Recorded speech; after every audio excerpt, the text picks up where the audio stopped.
Good morning बच्चे। कैसे हैं आप सब लोग? आई होप अच्छे। आज की क्लास में बच्चे मैं आप लोगों के साथ एक नया चैप्टर डिस्कस करने वाला हूँ और चैप्टर जो है वो बहुत इंपॉर्टेंट है, इजी भी है, बट इसकी अंडरस्टैंडिंग जो पार्ट है वो बहुत इंपॉर्टेंट है। आप आज आप ऐसे देखो, फाउंडेशन कोर्स अकाउंट्स का जो है, मतलब सीए फाउंडेशन में जो फाउंडेशन कोर्स है, अब उसका बेसिक मीनिंग समझो कि जब आप सीए में ज्वाइन करते हैं तो कुछ कॉमर्स स्टूडेंट्स होते हैं, कुछ नॉन कॉमर्स स्टूडेंट्स होते हैं। तो जो नॉन कॉमर्स स्टूडेंट्स हैं उनके लिए अकाउंट्स की कुछ बैकबोन्स की बात की जाती है, कुछ बेसिक्स की बात की जाती है। आई नो कि आप ये चैप्टर जो अकाउंट्स का जो ये जो फंडामेंटल चैप्टर है, आपने 11th क्लास में पढ़ा हुआ। चैप्टर का नाम क्या है बच्चे? देखो, accounting principle, concept and convention. मतलब मैं 11th के, मेरे ख्याल से 11th में आप लोग ये चैप्टर पढ़ चुके हो। लेकिन नए जो स्टूडेंट जो आ रहे हैं, मतलब जो नॉन कॉमर्स स्ट्रीम से आ रहे हैं, उनके लिए चैप्टर तो बहुत बहुत इंपॉर्टेंट है, क्योंकि अकाउंट्स की बैकबोन जो है, जो बेसिक्स है, वो इसी चैप्टर पर बेस्ड है। दूसरा, मैं उम्मीद करता हूँ जो बच्चे कॉमर्स करके भी आए हैं, उन्होंने 11th में चैप्टर को इतना डिटेल नहीं पढ़ा होगा। रीजन भी, उस समय मेच्योरिटी भी कम होती है और शायद 11th स्टार्ट करते हुए भी मतलब हम इस चैप्टर पर इतना फोकस नहीं कर पाते। हाँ, समझते हैं, बट अंडरस्टैंडिंग लेवल मुझे लगता है कि आज की क्लास करने के बाद आपको लगेगा कि इस चैप्टर की इंपॉर्टेंस बहुत ज्यादा है। मतलब अगर एक अकाउंट्स की बात की जाए, अगर मैं अकाउंटिंग के बेसिक्स की बात करूं, तो इस चैप्टर को हम लोग थ्योरी बेस्ड अकाउंटिंग में बोलते हैं। मतलब अकाउंट्स के जो बेसिक्स हैं, फंडामेंटल्स हैं, वो फंडामेंटल यहीं से स्टार्ट होते हैं। और ये चैप्टर आपको लाइफ में कहीं ना कहीं आपको मदद करेगा। जब भी आप अकाउंट्स को लेके कहीं भी आपको डाउट आएगा किसी भी चीज पे, तो ये कंसेप्ट आपकी हेल्प करते हैं। फॉर एग्जाम्पल, जैसे 11th में जिन्होंने कॉमर्स पढ़ी है, आप लोग बोलते हैं बच्चे capital is a liability for the firm.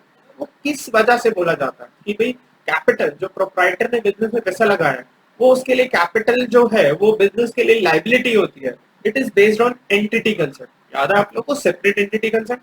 तो मैं आपको बताऊं, अकाउंट्स के जहां पर आपको डाउट है, जैसे आपको कोई भी डाउट आता है, तो वो क्वेश्चन का आंसर आपको इन कंसेप्ट में छुपा हुआ कहीं ना कहीं मिलेगा। हमेशा ध्यान रखना बच्चे कि चैप्टर में, मतलब मैं एग्जामिनेशन पॉइंट से बोलूं, सीए फाउंडेशन में इसमें क्वेश्चन मैं देख रहा हूँ ज्यादातर पूछा ही गया, मतलब 4 नंबर या 6 नंबर या ट्रू फॉल्स में ये चैप्टर की। तो मतलब आप ऐसे देखो, ये चैप्टर पूछते ही है और मजेदार चैप्टर है, इंटरेस्टिंग है, और मोस्ट इंपॉर्टेंट कि आप हर जगह से देखो, मजा भी आएगा चैप्टर को पढ़ने के लिए, इंटरेस्टिंग भी है। मतलब मजा तो आएगा, क्योंकि इंटरेस्टिंग है तभी तो मजा आएगा। दूसरा बच्चे, वेटेज भी है एग्जाम में। वेटेज कई बार होता है चैप्टर पढ़ तो लिया, बट उसकी वेटेज एग्जाम में नहीं है, तो वेटेज भी है, बट बहुत ज्यादा वेटेज ना उम्मीद करें कि चैप्टर 20 नंबर आपको देगा, ऐसा नहीं है। छोटा चैप्टर है, अच्छा थ्योरी चैप्टर है, और अकाउंट्स की बेसिक्स की बातें करेगा, जो आपको हेल्प करेगा to build up your accounting. तो फाउंडेशन लेवल पे मैं बोलूंगा चैप्टर मोस्ट इंपॉर्टेंट कैटेगरी का चैप्टर है, क्योंकि आपकी बैकबोन, आपके बेसिक्स को यही चैप्टर स्ट्रॉन्ग करता है। अब इस चैप्टर में देखो क्या छुपा हुआ बच्चे, अकाउंटिंग प्रिंसिपल। नाम से देखो, accounting principle, concept and convention. मतलब अगर मैं बात करूं अकाउंटिंग होती क्या है, अकाउंटिंग बेसिकली आप बच्चे से बोलते हैं accounting is an art of recording. Yes, ये डेफिनेशन होती है। अगर मैं बोलूं accounting basically it is a language of business, मतलब ये बिजनेस की लैंग्वेज है, जिसके थ्रू आप अपने बिजनेस को एक्सप्लेन करते हैं टू द अदर्स, मतलब अपने बिजनेस के बारे में बताते हैं। मतलब फाइनेंशियल रिपोर्टिंग बोलते हैं, मतलब अकाउंट्स आप चैप्टर बोलते हैं, जैसे आप बोलते हैं ना अब अकाउंट्स पढ़ रहे हैं, जब आप फाइनल में आप आओगे ना, तो आप फाइनल में आप ये नहीं बोलोगे, सी फाइनल में आप बोलोगे वी आर, मतलब हमारे पास जो सब्जेक्ट है फाइनेंशियल रिपोर्टिंग, अकाउंट्स का थोड़ा सा लेवल बढ़ता है, मतलब फाइनल में अकाउंट्स पढ़ते हैं ऐसा नहीं बोलते। मतलब चैप्टर उसको ही बोलते हैं हम लोग, अपने पेपर को क्या बोलते हैं कि हम फाइनेंशियल रिपोर्टिंग पढ़ रहे हैं। तो आपको नाम से लगेगा यस फाइनेंशियल रिपोर्टिंग, और हमें एज ए सीए हमें करना भी क्या, हमें फाइनेंशियल रिपोर्टिंग करनी है। क्योंकि अकाउंट्स के बारे में आपने पढ़ा हो, ये जो बेसिक्स होती है, accounts is a like a information system. मतलब ये अकाउंटिंग इंफॉर्मेशन सिस्टम होता है, कंपनी का जो अकाउंट्स डिपार्टमेंट है उसको बोलते हैं अकाउंटिंग इंफॉर्मेशन सिस्टम, जो आपके बिजनेस की जो फाइनेंशियल इंफॉर्मेशन है वो स्प्रेड करता है टू दी अदर्स। मतलब एक बिजनेस के बारे में अकाउंटेंट बताता है इन फाइनेंशियल टर्म्स में, वो सारी चीजें बताता है कि, लेकिन एक वो होता है ना कि भाई बिजनेस में फाइनेंशियल एस्पेक्ट आप बताते हैं, बताया दिन अकाउंटेंट आप बिजनेस के फाइनेंशियल एस्पेक्ट। अब बात आती है बच्चे कि क्या मैं अकाउंट्स करते हुए, क्या बिजनेस के अकाउंट्स बनाते हुए कुछ बेसिक प्रिंसिपल्स को भी फॉलो करूंगा? क्या कुछ मेरे पास अजम्पशंस हैं, क्या कुछ कंसेप्ट हैं, जिन कंसेप्ट्स को फॉलो करते हुए मुझे क्या करना है, मुझे अकाउंट्स करने, यस नो डाउट करने, ऐसे कंसेप्ट्स हमारे पास अवेलेबल है। तो चैप्टर का नाम ही देखो, अकाउंटिंग प्रिंसिपल। अब देखो, मैंने कुछ बेसिक एक इंट्रोडक्शन बनाई है, इसमें देखो क्या लिखा है। The main objective of accounting is to provide appropriate useful and reliable information about the financial performance and position of business to its various users to enable them in judicious decision making. मतलब accounting का basic objective ये क्या है कि अपने users को एक information देना ताकि वो एक बेहतर डिसीजन ले सके। जैसे आपने चैप्टर पढ़ा था कि अकाउंट्स के जो यूजर्स होते हैं, इंटरनल यूजर्स और एक्सटर्नल यूजर्स। इंटरनल यूजर्स कौन कौन से होते थे? Owner, management, employees. और जो एक्सटर्नल यूजर्स होते थे उसमें कौन कौन आता है? उसमें आता था आपका creditors, bank and financial institution, और सप्लायर्स, गवर्नमेंट। इन सबको क्या लेना है? बिजनेस के बारे में डिसीजन लेना है। और डिसीजन अच्छा तभी लिया जाता है जब आपके पास इन्फॉर्मेशन हो। बट एज ए बिजनेसमैन आपको इन वेरियस पर्सन से, इन अलग अलग लोगों से डील करना है। मतलब मैं एक बिजनेसमैन हूँ, मुझे बैंक को जाके, मैं अगर मैं बैंक को बोलूँ बैंक मुझे लोन चाहिए, बैंक से आप करते क्या हो, आपका बिजनेस क्या है, कितना कमाते हो, तो मैं बैंक को अर्ली तो नहीं बताऊंगा, मैं अपने बिजनेस का फाइनेंशियल डेटा दूंगा। उस बेसिस पे बैंक जज करेगा कि मैं लोन डिजर्व करता हूँ या नहीं करता। अब बात आती है कि जब आप अकाउंटिंग इन्फॉर्मेशन बनाते हो, अगर मैं ऐसे बोलूं मेरे पास कुछ मेरी फाइनेंशियल ट्रांजेक्शन है, अगर मैं 5 अकाउंटेंट्स को बोलूं मेरे फाइनेंशियल इन्फॉर्मेशन बनाओ, मतलब मेरी बैलेंस शीट बनाओ, अगर वो सब अलग अलग बना के अच्छे तरीके से बना के देते हैं और सबके प्रॉफिट्स अलग अलग आते हैं, तो फिर मुझे लगेगा नहीं कि अकाउंटिंग डाइवर्सिफाइड है, मतलब अलग अलग तरीके से लोग प्रॉफिट निकालते हैं। बेसिक चीज क्या है, ये चैप्टर क्या कर रहा है, एक ये जो डाइवर्सिफिकेशन होता है इन अकाउंटिंग उसको खत्म कर रहा है। मतलब बेसिक प्रिंसिपल आने से क्या होता है, वो जो डाइवर्सिफिकेशन, जो अलग अलग लोग अलग अलग तरीके से अकाउंटिंग करेंगे, वो खत्म हो जाती है। अकाउंटिंग प्रिंसिपल्स बनाने का जो बेसिक ऑब्जेक्टिव है वो यही है कि आपकी जो इंफॉर्मेशन जाए, मतलब लोगों के माइंड से कंफ्यूजन खत्म हो, और साथ साथ आपकी यूनिफॉर्मिटी है, मतलब अकाउंटिंग इंफॉर्मेशन जो है वो यूनिफॉर्म बेसिस में सभी को मिले। तो ध्यान से देखो क्या लिखा हुआ है।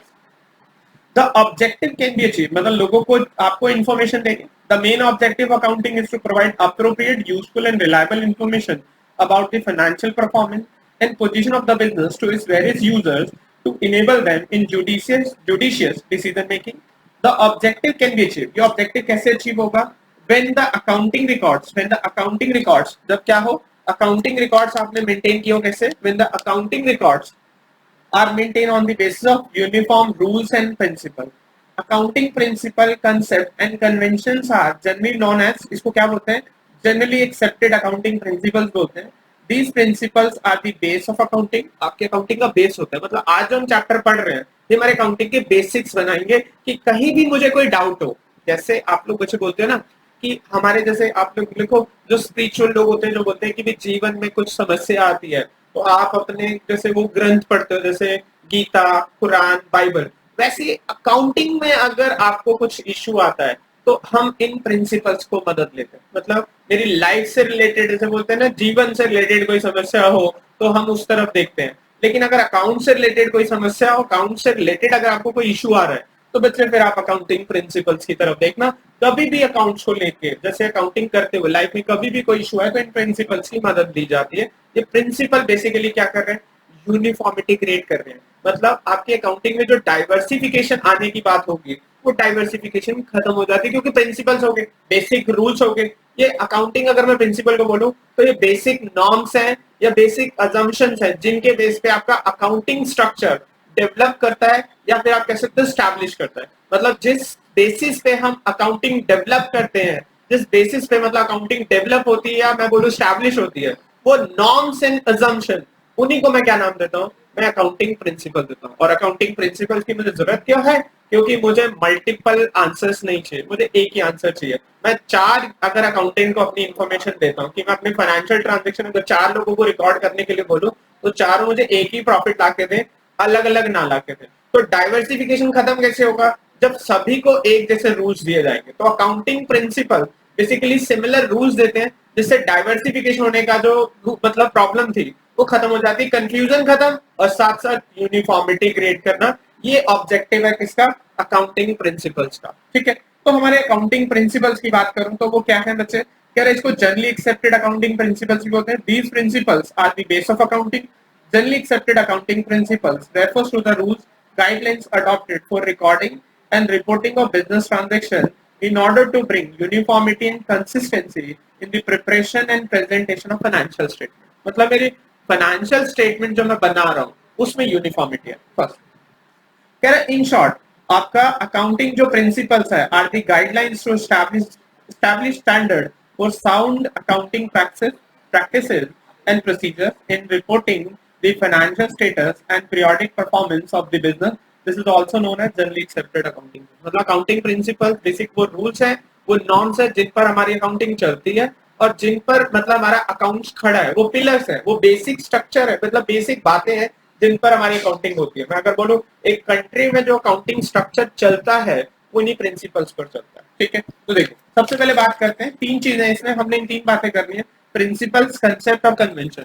मैं आपको बताऊं तीन चीजों पे बात करेंगे, प्रिंसिपल, कंसेप्ट एंड कन्वेंशन। आज की क्लास में मैं आपको प्रिंसिपल, कंसेप्ट और कन्वेंशन अलग अलग करके बता दूंगा, बट आगे जाके लिए मेरे लिए सेम होगा। मतलब मैं आपको बोलूं कंसेप्ट, ये सिमिलर वर्ड्स है, मतलब इंटरचेंजेबल वर्ड्स है। अभी मैं आज की क्लास में इन पर डिस्कशन करूंगा कि प्रिंसिपल्स क्या होते हैं, कंसेप्ट क्या होते हैं। प्रिंसिपल मैं बोलूं तो प्रिंसिपल्स है डॉक्ट्रिन, डॉक्ट्रिन मतलब सिद्धांत, रूल्स हैं। कंसेप्ट बेसिकली अजम्पशंस है जिन पर बेस्ड होते हैं। मतलब मैं अकाउंटिंग करते कुछ अजम्पशंस लगाता हूँ और कुछ मेरी कन्वेंशंस हैं। कन्वेंशंस का मतलब होता है मेरे कस्टम, मेरे रीति रिवाज। मतलब तीन चीजों की बात होती है, डॉक्ट्रिन, अकाउंटिंग प्रिंसिपल्स का मतलब है बच्चे डॉक्ट्रिन्स, ये DOC, doctrine RINE, doctrine assumptions, और कंसेप्ट का मतलब अजम्पशन, और कन्वेंशन का मतलब है बच्चे कस्टम, जो रीति रिवाज हम फॉलो कर रहे हैं। मतलब ये तीन चीजें आपके लिए अकाउंटिंग बेसिक्स बनाती है। आज की क्लास में प्रिंसिपल्स, कंसेप्ट अलग अलग होंगे। आपको पेपर में अगर वो बोलता है एंटिटी कंसेप्ट बताओ, एंटिटी प्रिंसिपल को एक्सप्लेन करो, तो तीनों का मतलब एक ही होगा, आपके लिए सेम होगा। अभी आप आगे देखो क्या होता है। सबसे पहले बात करते हैं अकाउंटिंग प्रिंसिपल्स का क्या मीनिंग है। कह रहे accounting principles are the body of doctrine, मतलब ये सिद्धांत है। ये डॉक्ट्रिन का मतलब होता है सिद्धांत, basic rules commonly associated with the theory and procedures of accounting, मतलब जो कि रिलेटेड है किससे, अकाउंटिंग थ्योरी से। And the procedure of accounting, मतलब जो अकाउंटिंग करने का मेथड है वो प्रोसीजर ऑफ अकाउंटिंग बोलते हैं। Serving as an explanation of current practice and as a guide for the selection of convention और प्रोसीजर वेयर ऑल्टरनेटिव एग्जिस्ट, मतलब जहां पर डिफरेंट अकाउंटिंग प्रोसीजर्स होंगे, जैसे स्ट्रेट लाइन मेथड है या फिर आपका कौन सा है डिमिनिशिंग बैलेंस मेथड है, अगर इनमें से कोई एक सेलेक्ट करना हो तो मुझे अकाउंटिंग प्रिंसिपल गाइड करते हैं कि मुझे कौन सा चूज करना चाहिए। ठीक है, दूसरी बात अकाउंटिंग कंसेप्ट की बात करूं तो अकाउंटिंग कंसेप्ट क्या है। अकाउंटिंग कंसेप्ट जो है वो बेसिक अजम्पशंस हैं जिनको मान के मैं चलता हूं और मेरी अकाउंटिंग बेहतर होती है। मतलब आप एक कंसेप्ट आगे जाके पढ़ेंगे जिसको बोलते हैं separate entity concept. Separate entity concept से कि बिजनेस अलग होता है, बिजनेसमैन अलग होता है। हमारा पहला कंसेप्ट वही होगा जिसमें हम बात करेंगे एंटिटी कंसेप्ट की। एंटिटी कंसेप्ट से बिजनेस अलग है, बिजनेसमैन अलग है। अकाउंट्स में कुछ अजम्पशन बेस्ड भी काम होता है, बट प्रैक्टिकली मैं आपको बोलूं there is no difference between sole proprietor and their firm, दोनों सेम ही माने जाते हैं। लीगल एंटिटी में दोनों की अलग नहीं होती। पार्टनरशिप में भी पार्टनरशिप फर्म की एंटिटी अलग नहीं होती किससे, पार्टनर से। ठीक है, लेकिन यहाँ पर हम मान के चलेंगे पार्टनरशिप फर्म अलग है and their partners are different, उनकी अपनी अलग अलग पहचान है। ये काउंटिंग अजम्पशंस होती है। तो कंसेप्ट का मतलब क्या है, कंसेप्ट का मतलब है accounting concept define the assumption on the basis of which financial statement of business entity are prepared। मतलब हम वो assumptions की बात करते हैं। अकाउंटिंग जो concepts हैं वो assumptions हैं, मतलब concept का मतलब मैं वो assumptions बोलूंगा जिन पर ये अकाउंटिंग बेस्ड होती है। नेक्स्ट हम अगर हम बात करें कि अकाउंटिंग कन्वेंशंस क्या होती है। कन्वेंशंस का मतलब होता है परंपराएं जो हम फॉलो कर रहे हैं, तो उसको हम अकाउंटिंग कन्वेंशंस बोलते हैं। ध्यान से देखो, तो कन्वेंशंस का मतलब है वो परंपरा है। देखो क्या लिखा है, द कन्वेंशन डिनोट कस्टम और ट्रेडिशन और practices based on journal agreement between accounting body which guide the accountant while preparing the financial statement. मतलब जो अकाउंटेंट को गाइड करते हैं कि आपको फाइनेंशियल स्टेटमेंट कैसे बनानी। तो तीन बातें, प्रिंसिपल्स, प्रिंसिपल्स का मतलब डॉक्ट्रिन जो सिद्धांत है। नंबर टू, जब मैं बात करूंगा कंसेप्ट की, तो कंसेप्ट मींस अजम्पशन जिन पर मैं मान जो मैं मान के चलता हूँ। मैं अकाउंटिंग करते हुए मेरे को सपोर्ट चाहिए होता है। मैं अकाउंटिंग करूंगा तो मुझे इन अजम्पशंस का सपोर्ट चाहिए, वो सपोर्ट होगी तभी अकाउंटिंग में मतलब अपनी अकाउंटिंग को बेहतर तरीके से एक्सप्लेन कर पाऊंगा। मतलब मैं बोलूंगा ना, अगर आप किसी को जाके बोलो कि बेबी आप बिजनेस में जो पैसा लगाते हो वो भी आपकी एक लाइबिलिटी है, कोई भी प्रैक्टिकल लाइफ में आपसे पूछो वो कहेगा भाई तेरे बिजनेस में तेरा पैसा जो लगा हुआ वो लाइबिलिटी कैसे हो सकता है, वो थोड़ी तुम्हें देना है। लेकिन अकाउंटिंग सेंस में बिजनेस अलग होता है, बिजनेसमैन अलग होता है, देयर इज अजम्पशन। तो हम अगर बात करें तो बिजनेस अलग है, बिजनेसमैन अलग है, ये अजम्पशन हम लगाते हैं, तभी तो कैपिटल आपके लिए क्या बनती है, capital is a liability, it is an internal liability. तो बिजनेस में कुछ अजम्पशंस लगाई जाती हैं, उसी पर बेस्ड होकर अकाउंटिंग होती है, तो उसको हम कंसेप्ट बोल देते हैं। These are accounting concept. And next one is accounting traditions, जो अकाउंटिंग में कुछ चीजें चलती आ रही, रीति रिवाज चल रहे, मतलब अकाउंट्स करने के तरीके चल रहे हैं और उन्हीं तरीकों को हमने मान लिया। जैसे अब आप लोग दिवाली सेलिब्रेट करते हैं, दिवाली सेलिब्रेट हम करते हैं, तो उसमें जो गिफ्ट्स को एक्सचेंज करते हैं वो एक तरीके का ट्रेंड बन चुका है, वो ट्रेडिशन बन चुका है। अब दिवाली का मतलब ये होता है कि गिफ्ट्स एक्सचेंज करना, वो चलता जा रहा है। अब आगे आप देखो, जैसे कई चीजें अब आगे ऐड होती जा रही है, जैसे जैसे अभी भी लेटेस्ट में अगर देखो तो चीजें बदलती जा रही है। जैसे लोग पहले शादी में क्या होता था, एक बारात जाती थी और एक खाना बना होता था, अब प्री वेडिंग शूट भी उसका पार्ट बनता जा रहा है, वो कस्टम बनता जा रहा है। तो आज से 20 साल बाद आप देखोगे ये तो पार्टी ऑफ वो होगा कि भाई ये भी होता है उसमें, मतलब शादी कल्चर में बनता जाएगा।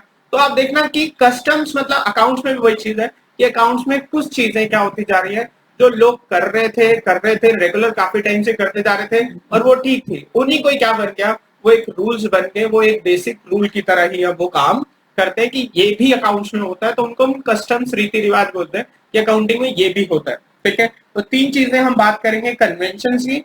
अब आगे एक चीज और बता दो, in the chapter the term accounting concept, accounting principle and accounting convention have been used interchangeably. मतलब मैं जब इस चैप्टर की बात करूंगा तो मेरे लिए तीनों सेम होंगे। And to mean those basic points of agreement on which financial accounting theory and practices are founded, मतलब जिन पर ये अकाउंटिंग थ्योरी बनी है। अब आपके स्टडी में अगर देखूं तो एक कंसेप्ट एंटिटी दिया हुआ है, money measurement, periodicity, accrual, matching, ये सारे कंसेप्ट हमने पढ़ने हैं। बेसिकली इसमें से कुछ कंसेप्ट है, कुछ आपकी वो है कन्वेंशन है। मैं आपको बात करूं तो आगे कुछ भी लिखा हो, एग्जाम में कन्वेंशन लिखा हो या फिर आपके आगे प्रिंसिपल लिखा हो, एक ही बात है, आपके लिए ये वर्ड्स डिफरेंट नहीं है। अब आप तीनों को एक साथ ही लेके चलेंगे। सबसे पहला जो मेरा कंसेप्ट है उसको बोलते हैं अकाउंटिंग एंटिटी या बिजनेस एंटिटी कंसेप्ट। ये क्या कहता है बच्चे, ये जो पहला कंसेप्ट है ये कहता है कि business is treated as an entity which is separate from its owner. मतलब बिजनेस क्या है, अलग है, बिजनेस बिजनेसमैन से अलग है। जब भी आप अकाउंट्स करेंगे, जब भी आप एक बिजनेस के अकाउंट्स बनाएंगे, तो आप मान के चलेंगे कि बिजनेस अलग होता है और बिजनेसमैन अलग होता है। दोनों की एंटिटी, दोनों की अपनी एक अलग पहचान है, दोनों का अपना एक अलग वजूद है, मतलब एक अलग अस्तित्व है। एंटिटी मतलब मेरा एक अलग वजूद है, बिजनेस अलग है, बिजनेसमैन अलग है। मतलब आप ऐसे देखो, मैं एक नेचुरल पर्सन हूँ, मैं एक बिजनेस करता हूँ, मैं उसमें 5 लाख रुपए इन्वेस्ट करता हूँ, तो एक बिजनेस हो गया, एक मैं हो गया, दोनों की अलग एंटिटी है। और जो बुक्स ऑफ अकाउंट बनती है वो बिजनेसमैन के पॉइंट ऑफ व्यू से नहीं बनती, वो बिजनेस के पॉइंट ऑफ व्यू से बनती है। जब भी बिजनेस में अकाउंट्स बनेंगे, आप खुद सोचो, मैं अगर कोई बिजनेस कर रहा हूँ, और नो डाउट अकाउंटेंट तो मैं हायर करूंगा, लेकिन अगर मैं बिजनेस करता हूँ अकाउंटेंट मैं हायर करूंगा, बट बिजनेस की जो अकाउंटिंग होगी, वो अकाउंटेंट सारी अकाउंटिंग किसके पॉइंट ऑफ से करेगा, बिजनेस के पॉइंट ऑफ से करेगा, ना कि बिजनेसमैन के, क्योंकि दोनों की अलग एंटिटी है। कह रहा business is treated an entity which is separate and distinct from its owner, therefore transactions are recorded and financial statements are prepared from the business point of view and not from the owner. मतलब owner के point of view से नहीं बनती, जो भी business में transactions record होती हैं वो किसके पॉइंट ऑफ से रिकॉर्ड होती हैं, वो ऑनर के पॉइंट ऑफ से रिकॉर्ड ना होके मतलब बिजनेस के पॉइंट ऑफ से रिकॉर्ड होती है। जब भी ध्यान रखना, बिजनेस अलग है, बिजनेसमैन अलग है। आप बिजनेस में पैसा लगाते हो, आपने सपोज करो एक शॉप खोली, उसमें 5 लाख रुपए इन्वेस्ट किए, तो आप ऐसे मान के चलो आपने उस बिजनेस को 5 लाख रुपए उधार दे दिए, क्योंकि अकाउंट्स की जब बैलेंस शीट बनेगी तो बैलेंस शीट बिजनेस की बनेगी और बिजनेस उस पैसे को क्या मानेगा कि मैंने पैसा प्रोप्राइटर से उधार लिया हुआ है, तो प्रोप्राइटर ने पैसा मुझे बिजनेस को as a loan, as a उधार दिया हुआ है। कैपिटल इज ऑल्सो लाइबिलिटी, उसको हम इंटरनल लाइबिलिटी बोलते हैं, एक्सटर्नल लाइबिलिटी नहीं बोलते। नेक्स्ट क्या देखो, कह रहा the owner is treated as creditor, internal liability for his investment in the business as if firm has borrowed from its owner instead of outside party. मतलब बिजनेस ने क्या किया है, किसी बाहर से उधार ना लेके ऑनर से उधार लिया, कैपिटल को भी उधार ही मानते हैं। ठीक है, अगर ये जंक्शन ध्यान समझना, अगर मैं ये जंक्शन लगाऊंगा ही नहीं, अगर मैं दोनों की एंटिटी को एक ही मानूंगा, बिजनेस और बिजनेस, तो फिर तो कैपिटल कभी लायबिलिटी नहीं बनेगा ना। तो मेरी अकाउंटिंग को सपोर्ट करने के लिए जंक्शन की बहुत जरूरत है। मतलब मेरी अकाउंटिंग आप मतलब मैं किसी भी यूजर को अगर अकाउंटिंग समझाऊंगा, मैं बोलूंगा ये भी लाइबिलिटी है, बैलेंस शीट जब बैंक को दूंगा कि मेरी ये बैलेंस शीट है, इसमें वो कहेगा कैपिटल भी लाइबिलिटी है, कैपिटल का पैसा तो आपका है, तो उनसे बताएंगे कि बिजनेस ऐसे मतलब बिजनेस की क्या है, अपनी एक अलग एंटिटी है और हमने जो पैसा लगाया हुआ वो क्या है, वो एक तरीके से उधार दिया हुआ है। ठीक है, नेक्स्ट इसके बाद अब बच्चे देखो नेक्स्ट आगे क्या लिखा है, interest on capital is treated as expense like any other एक business expense, is private expenses are treated as drawing leading to reduction in capital. मतलब प्रोप्राइटर अगर बिजनेस में पैसा लगाता है तो नो डाउट उसको क्या मिलेगा, उसको अपनी इन्वेस्टमेंट के अगेंस्ट इंटरेस्ट मिलेगा। यस, आप बिजनेस में एक खर्चा बुक करते हैं, इंटरेस्ट ऑन कैपिटल, और वो बिजनेस के लिए क्या होता है, वो खर्चा होता है।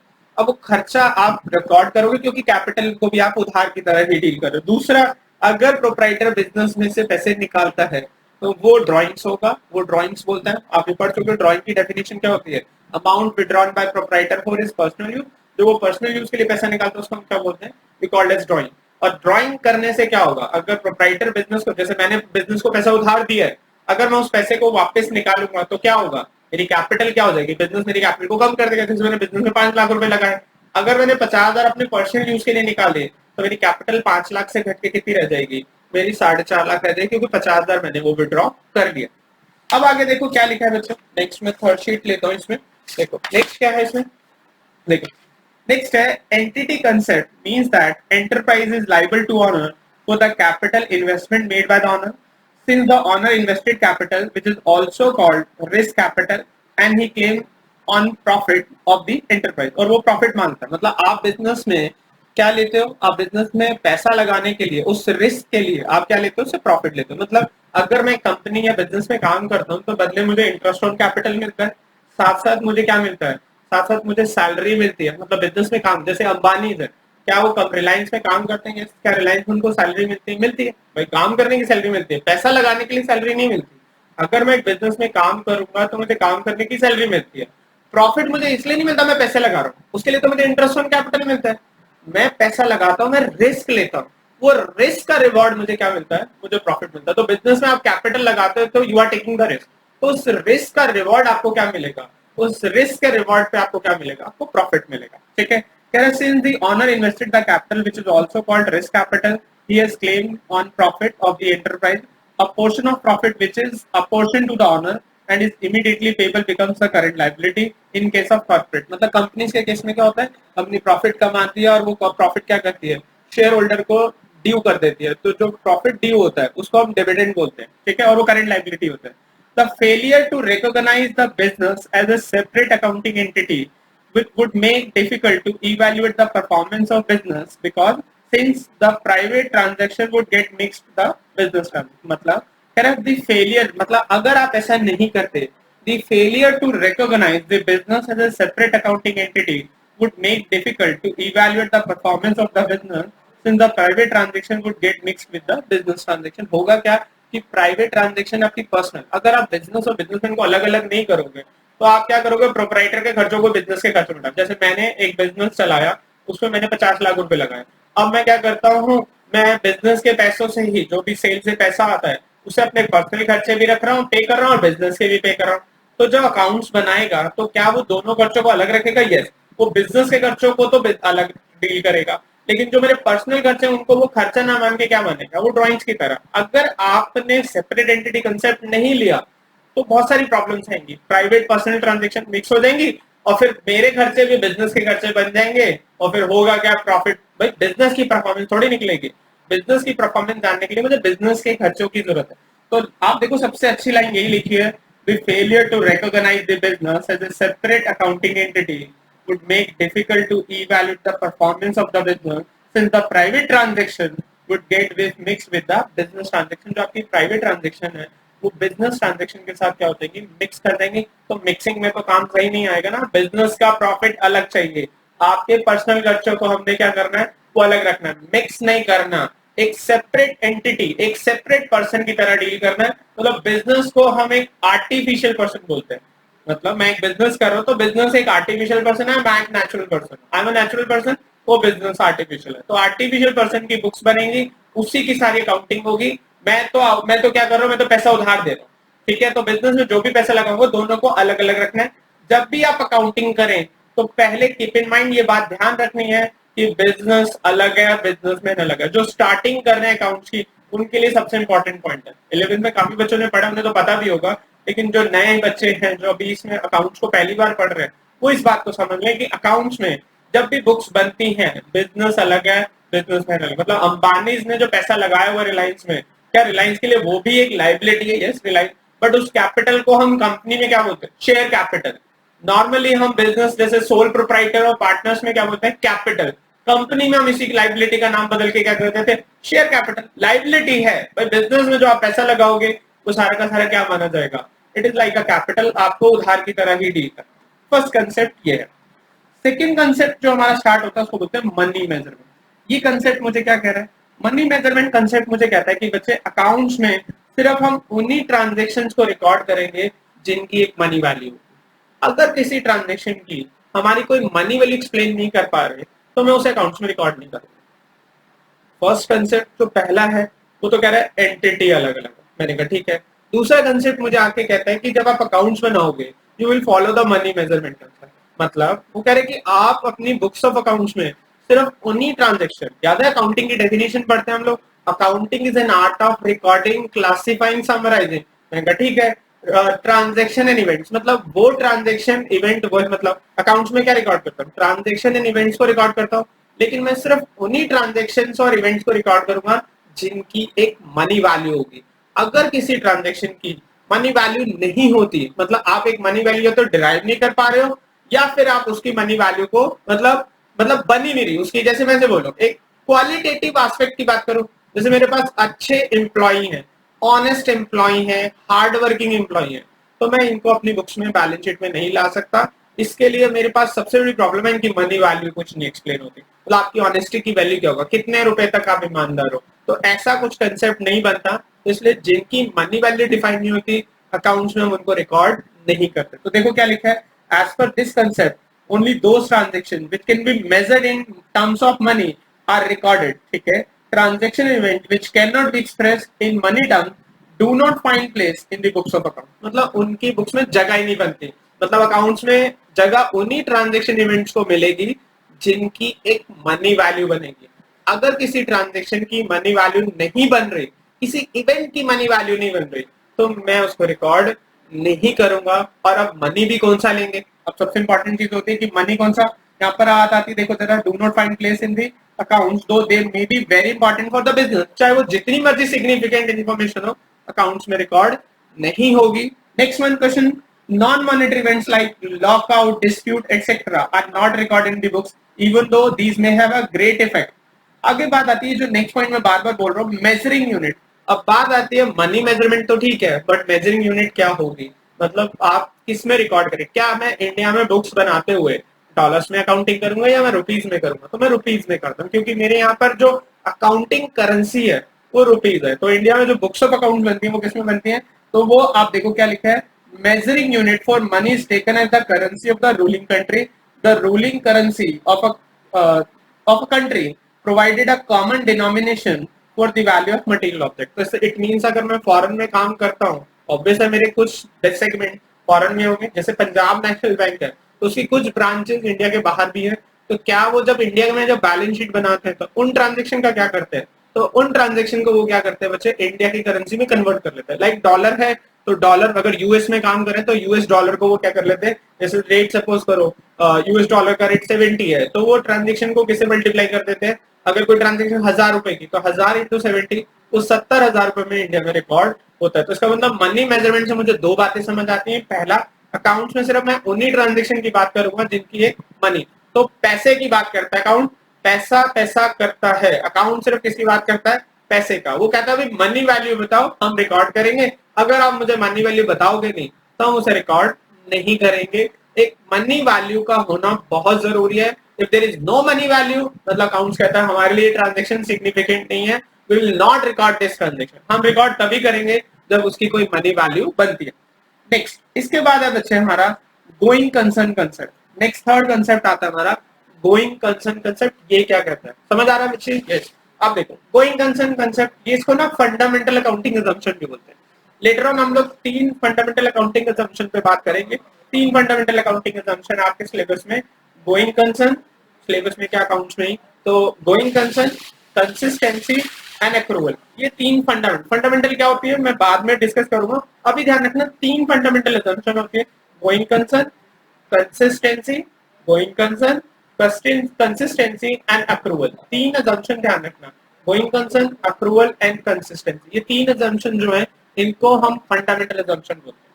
क्यों बोलते हैं ये हम बाद में डिस्कस करेंगे, अभी आपको इतना याद रखना है। हाँ जी, गोइंग कंसर्न मुझे क्या कहता है, कहता है कि भाई ये कंसेप्ट मुझे कहता है कि जब आप बुक्स ऑफ अकाउंट्स बनाओगे, किसी भी बिजनेस की बुक्स ऑफ अकाउंट्स आप बनाओगे, तो आप मान के चलोगे कि बिजनेस गोइंग कंसर्न है। गोइंग कंसर्न का मतलब क्या है, मतलब सपोज करो मुझे किसी फर्म का अकाउंटेंट बनाएगा, एक बिजनेसमैन है, वो मुझे बुलाते हैं कहते हैं आप मेरे अकाउंट्स बनाओ, तो मैं अकाउंट्स बनाने लगा। तो मैं जैसे अकाउंट बनाने लगा तो मेरे को पहली चीज तो ये देखनी चाहिए कि बिजनेस फॉरएवर चलेगा या फिर बंद होने वाला है। ऐसा भी तो हो सकता है आपने शॉर्ट टर्म के लिए कोई बिजनेस स्टार्ट किया, उससे बहुत इफेक्ट पड़ता है, क्योंकि आपने पढ़ा है कि खर्चे दो तरीके के होते हैं, एक होता है कैपिटल एक्सपेंडिचर, एक होता है रेवेन्यू एक्सपेंडिचर। कैपिटल खर्चे जो आपको लॉन्ग टर्म तक बेनिफिट देते हैं, मतलब फॉरएवर, मतलब आपको 2 साल 5 साल तक जो बेनिफिट देते हैं वो कैपिटल एक्सपेंडिचर होते हैं, और रेवेन्यू जिनका बेनिफिट 1 साल में एग्जॉस्ट हो जाता है। तो कैपिटल एक्सपेंडिचर को बैलेंस शीट में ले जाते हो और रेवेन्यू एक्सपेंडिचर को कहां ले जाते हो, वो इनकम स्टेटमेंट में ले जाते हो, एज एक्सपेंस बुक करते हो।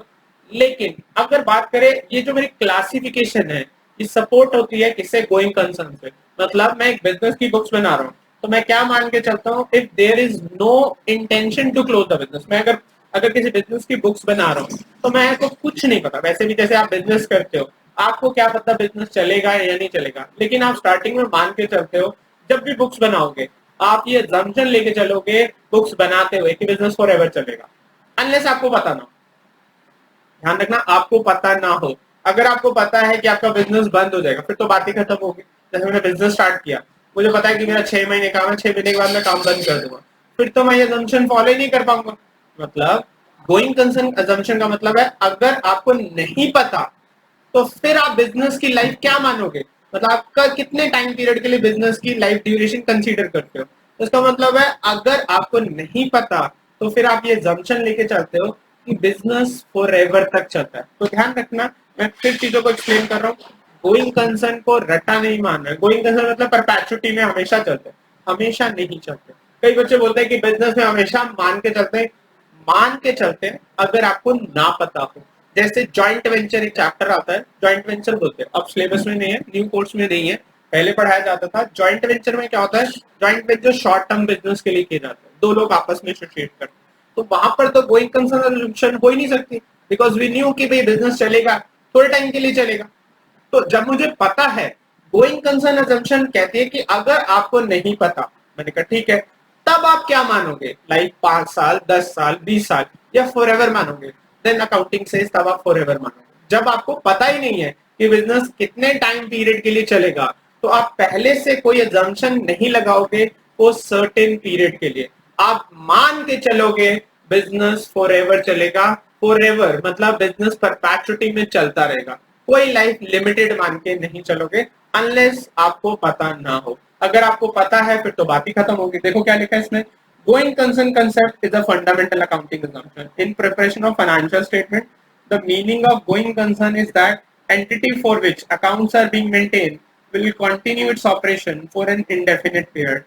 It is because of that a distinction is made between capital and revenue expenditure. मतलब आप कैपिटल रेवेन्यू में जब क्लासिफिकेशन करते हो तो उसका लॉजिक ही यही होता है। आप क्लासिफिकेशन करते हो, लॉजिक ही मान के चलते हो कि फॉरएवर चलेगा, इसलिए आप क्लासिफाई करते हो। आपका देखो, मैं कह रहा हूँ मैंने एक फर्नीचर खरीदा, फर्नीचर की लाइफ 5 साल है, तो मैं क्या करता हूँ 50,000 का फर्नीचर, 5 साल की लाइफ है, हर साल खर्चा कितना मानूंगा मैं, 10-10 हजार। ऐसे ही करते हैं अकाउंट्स में, 50,000 का फर्नीचर खरीदा, 5 साल की लाइफ है, तो हर साल में 10,000 का खर्चा बुक करूंगा। लेकिन अगर मेरे बिजनेस की लाइफ ही 2 साल हुई तो क्या ये मेरे कंसेप्ट को सपोर्ट कर रहा है, मैं 5 साल में डिवाइड कर पाऊंगा इस खर्चे को, नहीं। तो इसका मतलब है आप जब अपने खर्चों की क्लासिफिकेशन करते हो in between capital and revenue, तो सबसे पहले आपके जो इस क्लासिफिकेशन को जो सपोर्ट मिलती है वो गोइंग कंसर्न से मिलती है। तो इट मीन जब आप किसी कंपनी या बिजनेस के खर्चों को क्लासिफाई करने लगो किसमें, कैपिटल एंड रेवेन्यू में, तो आप सबसे पहले देखो क्या बिजनेस गोइंग कंसर्न है,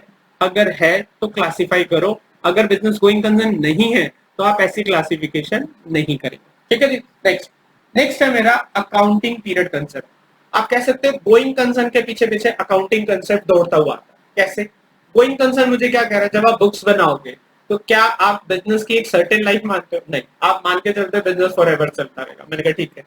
अब बात आती है कि क्या बिजनेस की जब बुक्स बनेंगी, अकाउंटिंग बुक्स बनती हैं, तो क्या बिजनेस का अकाउंटिंग बुक्स करने के साथ बिजनेस का परफॉर्मेंस इवैल्यूएशन भी होता है, मतलब वो प्रॉफिट कमाता है या नहीं कमाता। तो प्रॉफिट निकलेगा कब, जब वो इंडेफिनेट पीरियड खत्म होने को आएगा, मतलब जब बिजनेस बंद होगा तो क्या बिजनेस की परफॉर्मेंस तब निकालनी है या एक पीरियड के एंड में जाके मुझे प्रॉफिट निकालने। यस, तो अकाउंटिंग पीरियड से बिजनेस की लाइफ फॉरएवर है, लेकिन आप फिर भी क्या करो, एक पर्टिकुलर पीरियड जैसे जैसे ओवर होता जाए आप बिजनेस की परफॉर्मेंस क्या करते रहो, इवैल्यूएट करते रहो। मैंने कहा कैसे, कह रहे कि आप एक फाइनेंशियल ईयर या एक आप अकाउंटिंग ईयर डिसाइड करो। अकाउंटिंग ईयर कैसे होता है, जनवरी टू दिसंबर भी हो सकता है, अप्रैल टू मार्च भी हो सकता है। तो अप्रैल टू मार्च वाले को हम लोग फाइनेंशियल ईयर बोलते हैं और जनवरी टू दिसंबर को हम कैलेंडर ईयर बोलते हैं। और बोथ कैन बी, मतलब दोनों में से कोई भी आपके लिए, इधर कैन बी, आप कोई भी एक सिलेक्ट कर सकते हो एज एन अकाउंटिंग ईयर, मतलब आप अकाउंटिंग ईयर बना सकते हो किसी को भी। तो अकाउंटिंग ईयर बच्चे आपका 12 महीने का जनरली लिया जाता है, जिसमें आप क्या करते हैं, हर 12 महीने पे क्या करते हो, आप अपने बिजनेस का परफॉर्मेंस चेक करते हो। देखो क्या लिखा है, according to this concept, the books of accounts are maintained on going concern basis. So it is necessary that the life of an enterprise is to be divided into appropriate part or segment for analyzing the result shown by the business. Each part or segment so divided is known as accounting period. मतलब business forever चलेगा, ठीक है, लेकिन क्या forever profit कब निकालोगे, तो business बंद हो जाएगा? नहीं, बिजनेस में आप ऐसा नहीं करोगे। आप बिजनेस का प्रॉफिट क्या करोगे, एक पर्टिकुलर पीरियड के एंड में क्या करोगे, बिजनेस का प्रॉफिट निकालोगे, बिजनेस की परफॉर्मेंस इवैल्यूएशन करोगे। क्योंकि अगर आपने ऐसा नहीं किया, लास्ट में जाके जब बिजनेस की हालत बहुत ज्यादा खराब हो जाएगी, तब परफॉर्मेंस नहीं देखनी। तो अकाउंटिंग पीरियड सेज कि आप एक पर्टिकुलर पीरियड के एंड में जाके बिजनेस के परफॉर्मेंस को चेक करेंगे और वो परफॉर्मेंस इवैल्यूएशन के लिए आप क्या करेंगे, एक डिसाइड करेंगे हर 12 महीने में, जनरली एक साल में हम क्या करते हैं, बिजनेस का परफॉर्मेंस चेक करते हैं। देखो क्या लिखा है, according to this concept, books of accounts are maintained on going concern basis. So it is necessary that the life of an enterprise is to be divided into appropriate part or segment, मतलब कुछ हिस्सों में बढ़ जाए, yes, for analyzing the result shown by the business. Each part or segment so divided is known as, her part जो हिस्सा होता है, मतलब छोटे छोटे हिस्सों में जो लाइफ को बांटना है, हर छोटे छोटे पार्ट में आपको परफॉर्मेंस इवैल्यूएट करना है। इट इज एन, तो उसको हम अकाउंटिंग पीरियड बोलते हैं। और आगे इसकी डेफिनेशन क्या लिखे देखो, it is an interval of time at the end of which income statement and balance sheets are prepared. मतलब हर एक पीरियड के एंड पे क्या करते हो आप, लाइफ पे, मतलब लाइफ तो फॉरएवर है, गोइंग कंसर्न मान के चल रहे हो, लेकिन हर पीरियड के एंड पे क्या करोगे, आप बिजनेस का प्रॉफिट निकाल के चेक करोगे। क्लियर है? कोई भी डाउट बच्चे इस टॉपिक में? यस, नॉर्मली आगे देखो क्या लिखा है, normally the accounting period consist of 12 month. जो अकाउंटिंग पीरियड होता है वो कितने महीने का होता है? नॉर्मली जो अकाउंटिंग पीरियड होता है वो आपका 12 महीने का होता है, वो 12 मंथ्स का होता है। ऐसा नहीं कि 12 महीने से ज्यादा के ले सकते। कुछ केसेस में जब आप कॉर्पोरेट अकाउंट्स, कॉर्पोरेट लॉ पढ़ोगे तो आपको पता चलेगा वहां पर इन केस ऑफ न्यू कंपनीज आप 15 मंथ्स का भी ले सकते हो, 15 मंथ्स का भी फाइनेंशियल ईयर या अकाउंटिंग ईयर बन जाता है। बट आपको यहाँ पर क्या करना है, आपको यहाँ पर अकाउंटिंग में 12 महीने का ही लेके चलना। ठीक है जी। तो 4 कंसेप्ट, पहला क्या है, बिजनेस एंटिटी। ये मुझे क्या करना है, बिजनेस अलग है, बिजनेसमैन अलग है। मैंने कहा ठीक है, मैं अकाउंटिंग करूंगा तो मैं मान के चलूंगा both have the separate entity. दूसरा दूसरा प्रिंसिपल मुझे गाइड कर रहा है, सिर्फ पैसे की ही बात करनी है, सिर्फ मुझे वही ट्रांजेक्शन रिकॉर्ड करनी है जिसकी एक मनी वैल्यू बनेगी। अगर किसी ट्रांजेक्शन की मनी वैल्यू नहीं बन रही तो उसको रिकॉर्ड करने की जरूरत नहीं। और रिकॉर्ड कैसे करोगे, मनी वैल्यू आएगी तो रिकॉर्ड करोगे। नेक्स्ट, फिर उसके बाद है गोइंग कंसर्न। आपको मान के चलना है कि बिजनेस की लाइफ फॉरएवर है, फॉरएवर तक, जब तक आपको पता ना हो, अनलेस आपको पता ना हो आपने क्या मानना है।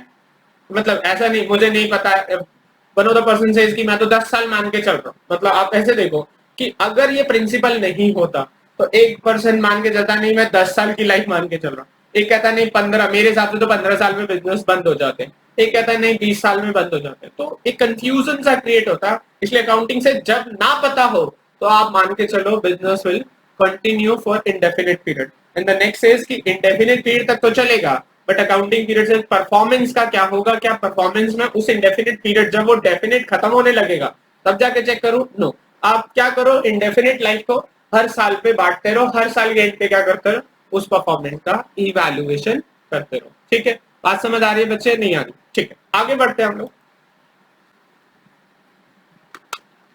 हाँ जी, हमारा नेक्स्ट कंसेप्ट है बच्चे, इस नेक्स्ट कंसेप्ट को बोलते हैं कॉस्ट कंसेप्ट। देखो, फिफ्थ कंसेप्ट कॉस्ट कंसेप्ट मुझे क्या कहता है, cost concept is our next concept. Cost concept कहता है कि आप जब भी बिजनेस में कोई एसेट रिकॉर्ड करोगे, अपनी बैलेंस शीट में कोई एसेट रिकॉर्ड करते हो, तो उस एसेट को हमेशा कॉस्ट पे रिकॉर्ड करोगे। मतलब जो आपकी जेब से आउट ऑफ पॉकेट आपको पैसे लगे, मतलब जैसे सपोज करो एक बिल्डिंग है, वो है 50 लाख, बट मैंने उसे 40 लाख में खरीदा। नो डाउट उसकी मार्केट वैल्यू कितनी है, 50 लाख, लेकिन मैंने कितना अमाउंट पे किया, मैंने 40 लाख पे किया। तो इट सेज कि आप उसको क्या करोगे, आप कॉस्ट पे रिकॉर्ड करोगे। कॉस्ट पे, जैसे आपने शेयर्स खरीदे, आपने कंपनी के शेयर खरीदे जिसकी फेस वैल्यू है 10 रुपए, बट आपने उसे 100 रुपए देके खरीदा है, प्रीमियम 90 रुपीज का देके आपके लिए इन्वेस्टमेंट है। कंपनी की बुक्स में शेयर कैपिटल है, आपकी बुक्स में वो क्या है, आपकी बुक्स में वो एज एन इन्वेस्टमेंट अपीयर करेगा। तो जब आप अपनी बुक्स में उसे रिकॉर्ड करोगे एज एन इन्वेस्टमेंट, तो आप बेसिक चीज ध्यान रखना, आपने अपनी जेब से पे क्या किया। तो कॉस्ट कंसेप्ट क्या कहता है, देखो, according to cost concept the various asset acquired by a firm should be recorded on the basis of actual amount. आपने एक्चुअल अमाउंट स्पेंड क्या किया है, क्या करना था मार्केट में, वो कितने का था। आप 100 रुपए की चीज 10 रुपए में लेकर आए, तो आप 10 रुपए में ही रिकॉर्ड करेंगे। वो अलग बात है कि आप इसका गेन बुक करना चाहते हो, वो अलग कंसेप्ट है। कॉस्ट कंसेप्ट मुझे क्या कर रहे हैं कि जो भी अमाउंट आप अपनी जेब से पे करते हैं, उस कॉस्ट पे आप एसेट को रिकॉर्ड करेंगे। देखो क्या लिखा है बच्चे, according to cost concept the various asset acquired by a firm should be recorded on the basis of actual amount spent. ठीक है, दिस अमाउंट और cost will be the basis for all subsequent accounting for the asset. मतलब अगर मैं बात करूं बाद में जितनी भी अकाउंटिंग होगी, वो सारी की सारी अकाउंटिंग इसी कॉस्ट पे, मतलब आगे का डेप्रिसिएशन जो चार्ज हो, बेसिकली वो सब्सिक्वेंट अकाउंटिंग में क्या कह रहे हैं कि आगे डेप्रिसिएशन भी आप इसी से लगाओगे। मतलब अगर कोई एसेट 50 लाख की है, बट आपने उसके लिए 40 लाख रुपीज पे किया, तो आप 40 लाख पे रिकॉर्ड करोगे, और आप आगे डेप्रिसिएशन भी कैसे चार्ज करोगे, on the basis of 40 lakh करोगे, 50 लाख पे नहीं करोगे। This is the cost concept. अब कॉस्ट कंसेप्ट का मतलब क्या है, एक बार 40 लाख पे रिकॉर्ड कर दिया तो क्या हमेशा 40 पे करेंगे, नहीं। एक मशीन मैंने 40 लाख की खरीदी, इसकी लाइफ कितनी है, इसकी लाइफ है सपोज करो कितनी, 4 साल। तो मैं एग्जैक्ट जैसे ऐसे देता हूँ, तो क्या मुझे डेप्रिशिएट भी करना होगा, यस मुझे डेप्रिशिएट भी करना है। मैंने 40 लाख की एक मशीन खरीदी, ठीक है, और 4 इयर्स की लाइफ है, 4 इयर्स। तो पहली बार जब मैं बैलेंस शीट बनाऊंगा, फर्स्ट टाइम जब मैं बैलेंस शीट बनाऊंगा पहली बार, तो जब मैं पहली बार बैलेंस शीट बनाऊंगा, तो पहली बार बैलेंस शीट में मैं इसकी वैल्यू कितनी लिखूंगा, 40 लाख लिखूंगा एसेट्स में, मशीन। लेकिन जब मैं ईयर 2 की बैलेंस शीट बनाऊंगा, ईयर 2 मतलब ईयर 2 बिगिनिंग में, तो फिर मैं मशीन की वैल्यू कितनी लिखूंगा, तो मेरी 40 लाख 4 साल की लाइफ है, तो हर साल का डेप्रिसिएशन कितना बना, हर साल का डेप्रिसिएशन बना 10 लाख। तो मैं 10 लाख रुपए क्या करता जाऊंगा, मैं माइनस करूंगा, और मेरे पास अगले साल वैल्यू कितनी होगी, 30 लाख। फिर उससे अगले साल कितनी वैल्यू बनेगी मशीन की, फिर उसके बाद अगली वैल्यू बनेगी 20 लाख। और लास्ट ईयर जब आएगा, मतलब 4th ईयर बिगनिंग में अगर मैं बात करूँ, तो बैलेंस शीट में किस वैल्यू पे दिखाऊंगा, जब मैं बैलेंस शीट बनाऊंगा तो मैं मशीन की वैल्यू कितनी लिखूंगा, मैं 10 लाख रुपए लिखूंगा। तो फर्स्ट टाइम कॉस्ट और आगे की सब्सिक्वेंट अकाउंटिंग जो होगी, वो भी इसी पर बेस्ड होगी।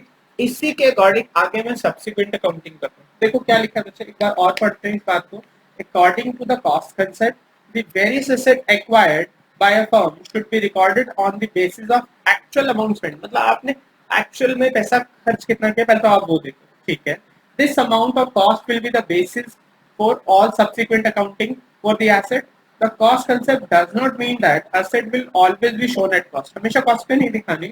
The fixed asset will be recorded at cost at the time of purchase, but it may systematically, अब ये systematically क्या होता है, ये हम later on discuss करेंगे, be reduced by its value by charging depreciation.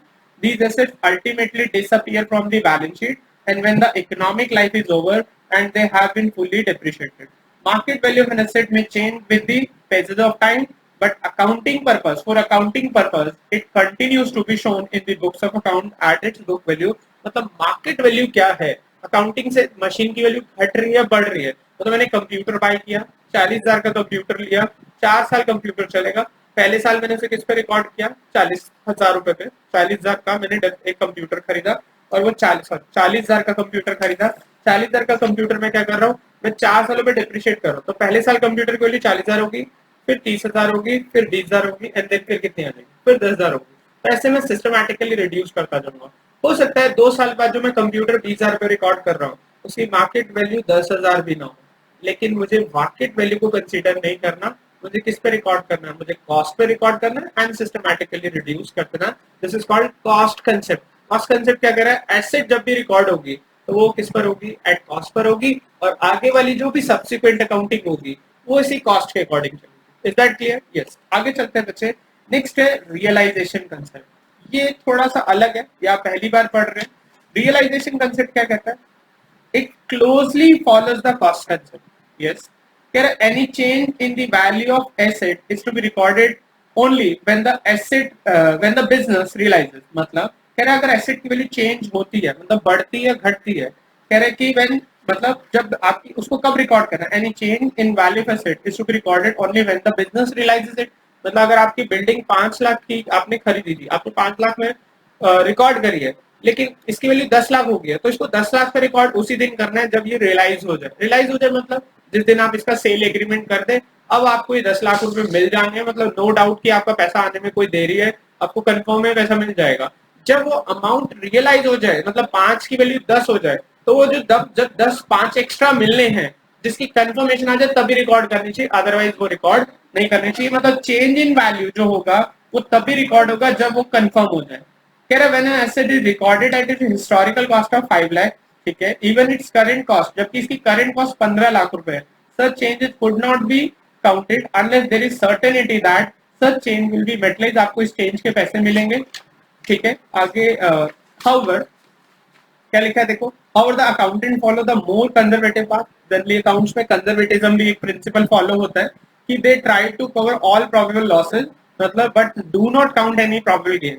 That is to say if the accountant anticipate decrease in the value they count it, but if there is increase in value they ignore it until it realize। Economics are highly critical about the realisation. मतलब realisation पे आप क्या कह रहे हो, realisation concept में आप कह रहे हो कि कोई भी एसेट की वैल्यू तब तक change in asset value of asset तब तक नहीं काउंट करेंगे जब तक वो चेंज आ नहीं जाता, मतलब कंफर्म नहीं हो जाता। तो अगर मैं बोलूं बिल्डिंग की वैल्यू 10 लाख की खरीदी, 10 से 15 हो जाए तो हम कंजर्वेटिज्म बोलते हैं, नहीं एक्सपेक्टेड प्रॉफिट नहीं बुक करना। तो दो प्रिंसिपल कॉन्ट्राडिक्ट करते हैं। तो इसलिए जो रियलाइजेशन कंसेप्ट है इसको हाईली क्रिटिसाइज किया जाता है कि आप बोलते हो कि नहीं जब तक चेंज इन वैल्यू कंफर्म नहीं होगा तब तक रिकॉर्ड नहीं करेंगे, लेकिन आप कंजर्वेटिज्म को फॉलो करते हो तो डिक्रीज को तो बुक कर लेते हो पहले ही और इंक्रीज के लिए वेट करते हो।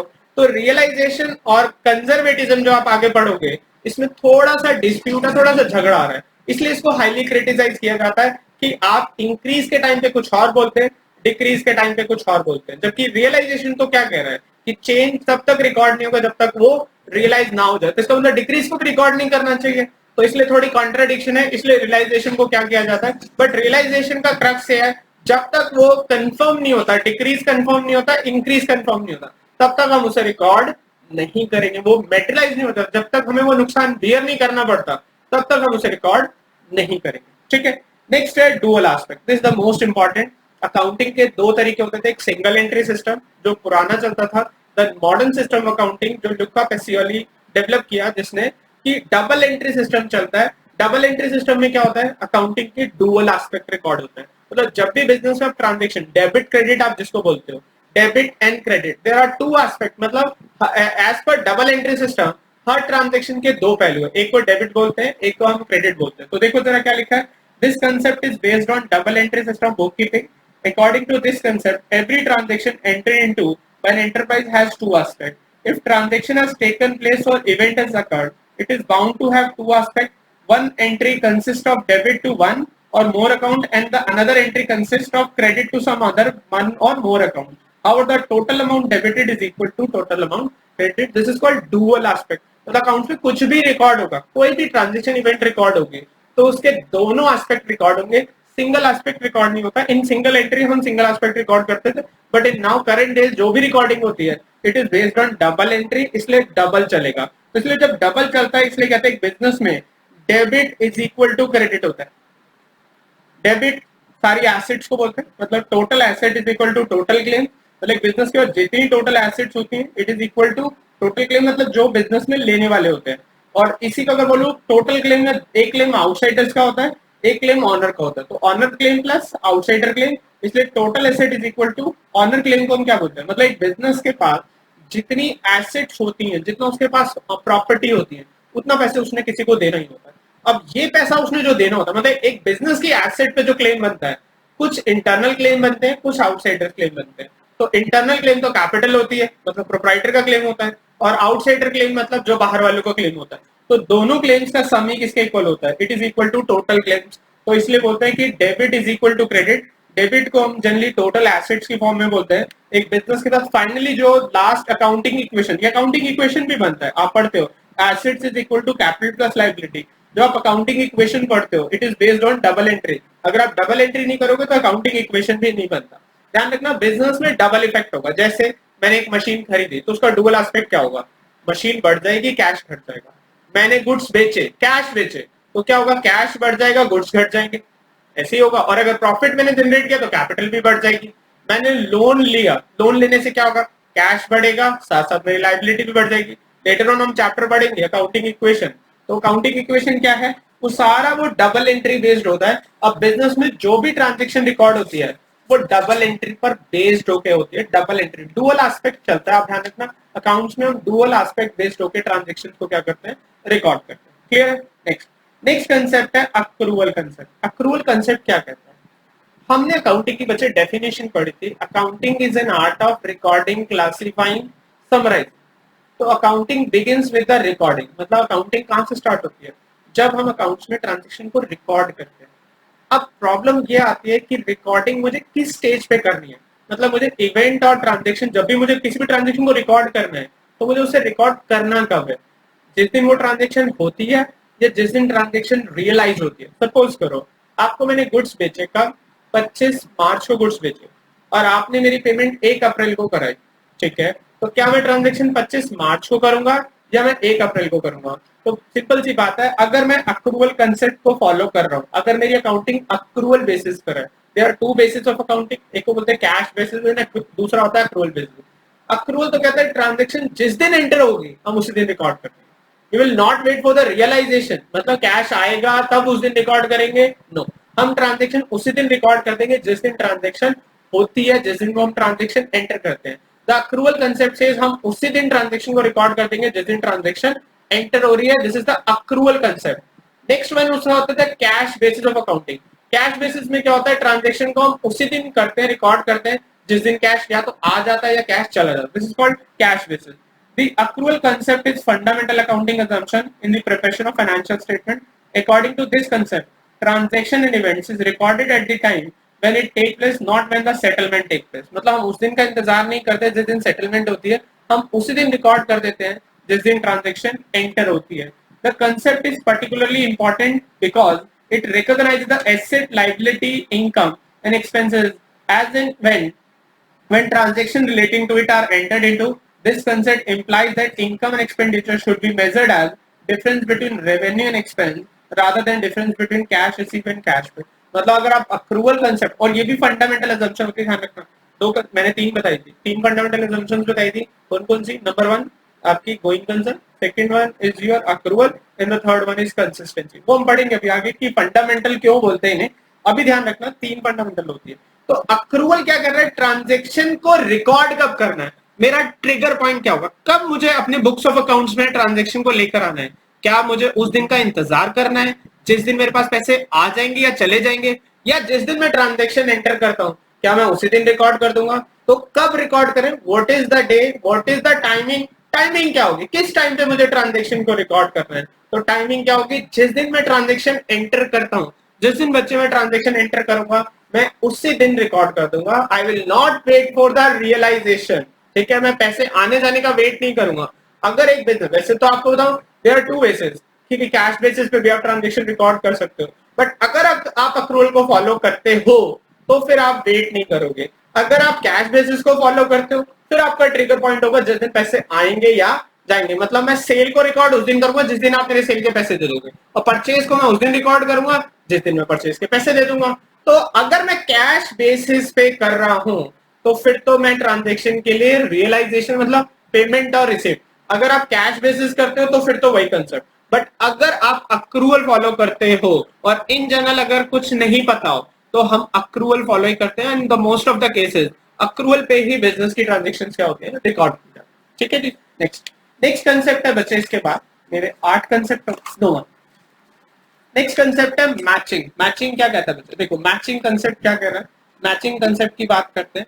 मैचिंग कंसेप्ट क्या कह रहा है, कह रहा है the concept is based on accounting period concept, ठीक है बच्चे। According to this concept all expenses incurred by an enterprise during an accounting period are match with the revenue recognized during the same period. मतलब जब हम एक business की income statement मतलब profit and loss बनाते हैं तो प्रॉफिट एंड लॉस में एक साइड रेवेन्यू रिकॉर्ड करते हैं, एक साइड हम क्या करते हैं, हम खर्च रिकॉर्ड, जैसे आप फाइनल अकाउंट्स बनाते थे उसमें लिखते हैं ना फॉर द ईयर एंडेड, 31 दिसंबर 2018 या 2019, तो उस टाइम पे हमें लगता था कि ईयर लिखने से क्या फर्क पड़ता है, बहुत फर्क पड़ता है, क्योंकि जब आप अकाउंटिंग पीरियड कोट करते हो तो उस पीरियड में आप क्या करते हैं, आप उसी साल की रेवेन्यू लेते हो तो आपको खर्चा भी उस साल का है। तो अकाउंटिंग पीरियड कंसेप्ट में हम क्या करते हैं, हम एक साल के पीरियड की बुक्स बनाते हैं, और जब हम उस साल का प्रॉफिट एंड लॉस या ट्रेडिंग एंड P&L अकाउंट बनाते हैं, इनकम स्टेटमेंट बनाते हैं बेसिकली, तो हम जो रेवेन्यू बुक करते हैं उस रेवेन्यू को अर्न करने में जितने हमने खर्चे किए हैं वो सारे के सारे रिकॉर्ड करते हैं। तो मैचिंग कंसेप्ट क्या कर रहा है? This concept is based on accounting period concept. According to this concept, all expenses incurred by an enterprise during an accounting period are match, उनकी मैचिंग होती है। मतलब जब मैं ट्रेडिंग P&L अकाउंट बनाऊंगा तो यहाँ मैं रेवेन्यू रिकॉर्ड करूंगा, तो यहाँ मैं वो खर्चे रिकॉर्ड करूंगा जो इस रेवेन्यू को कमाने में हुए।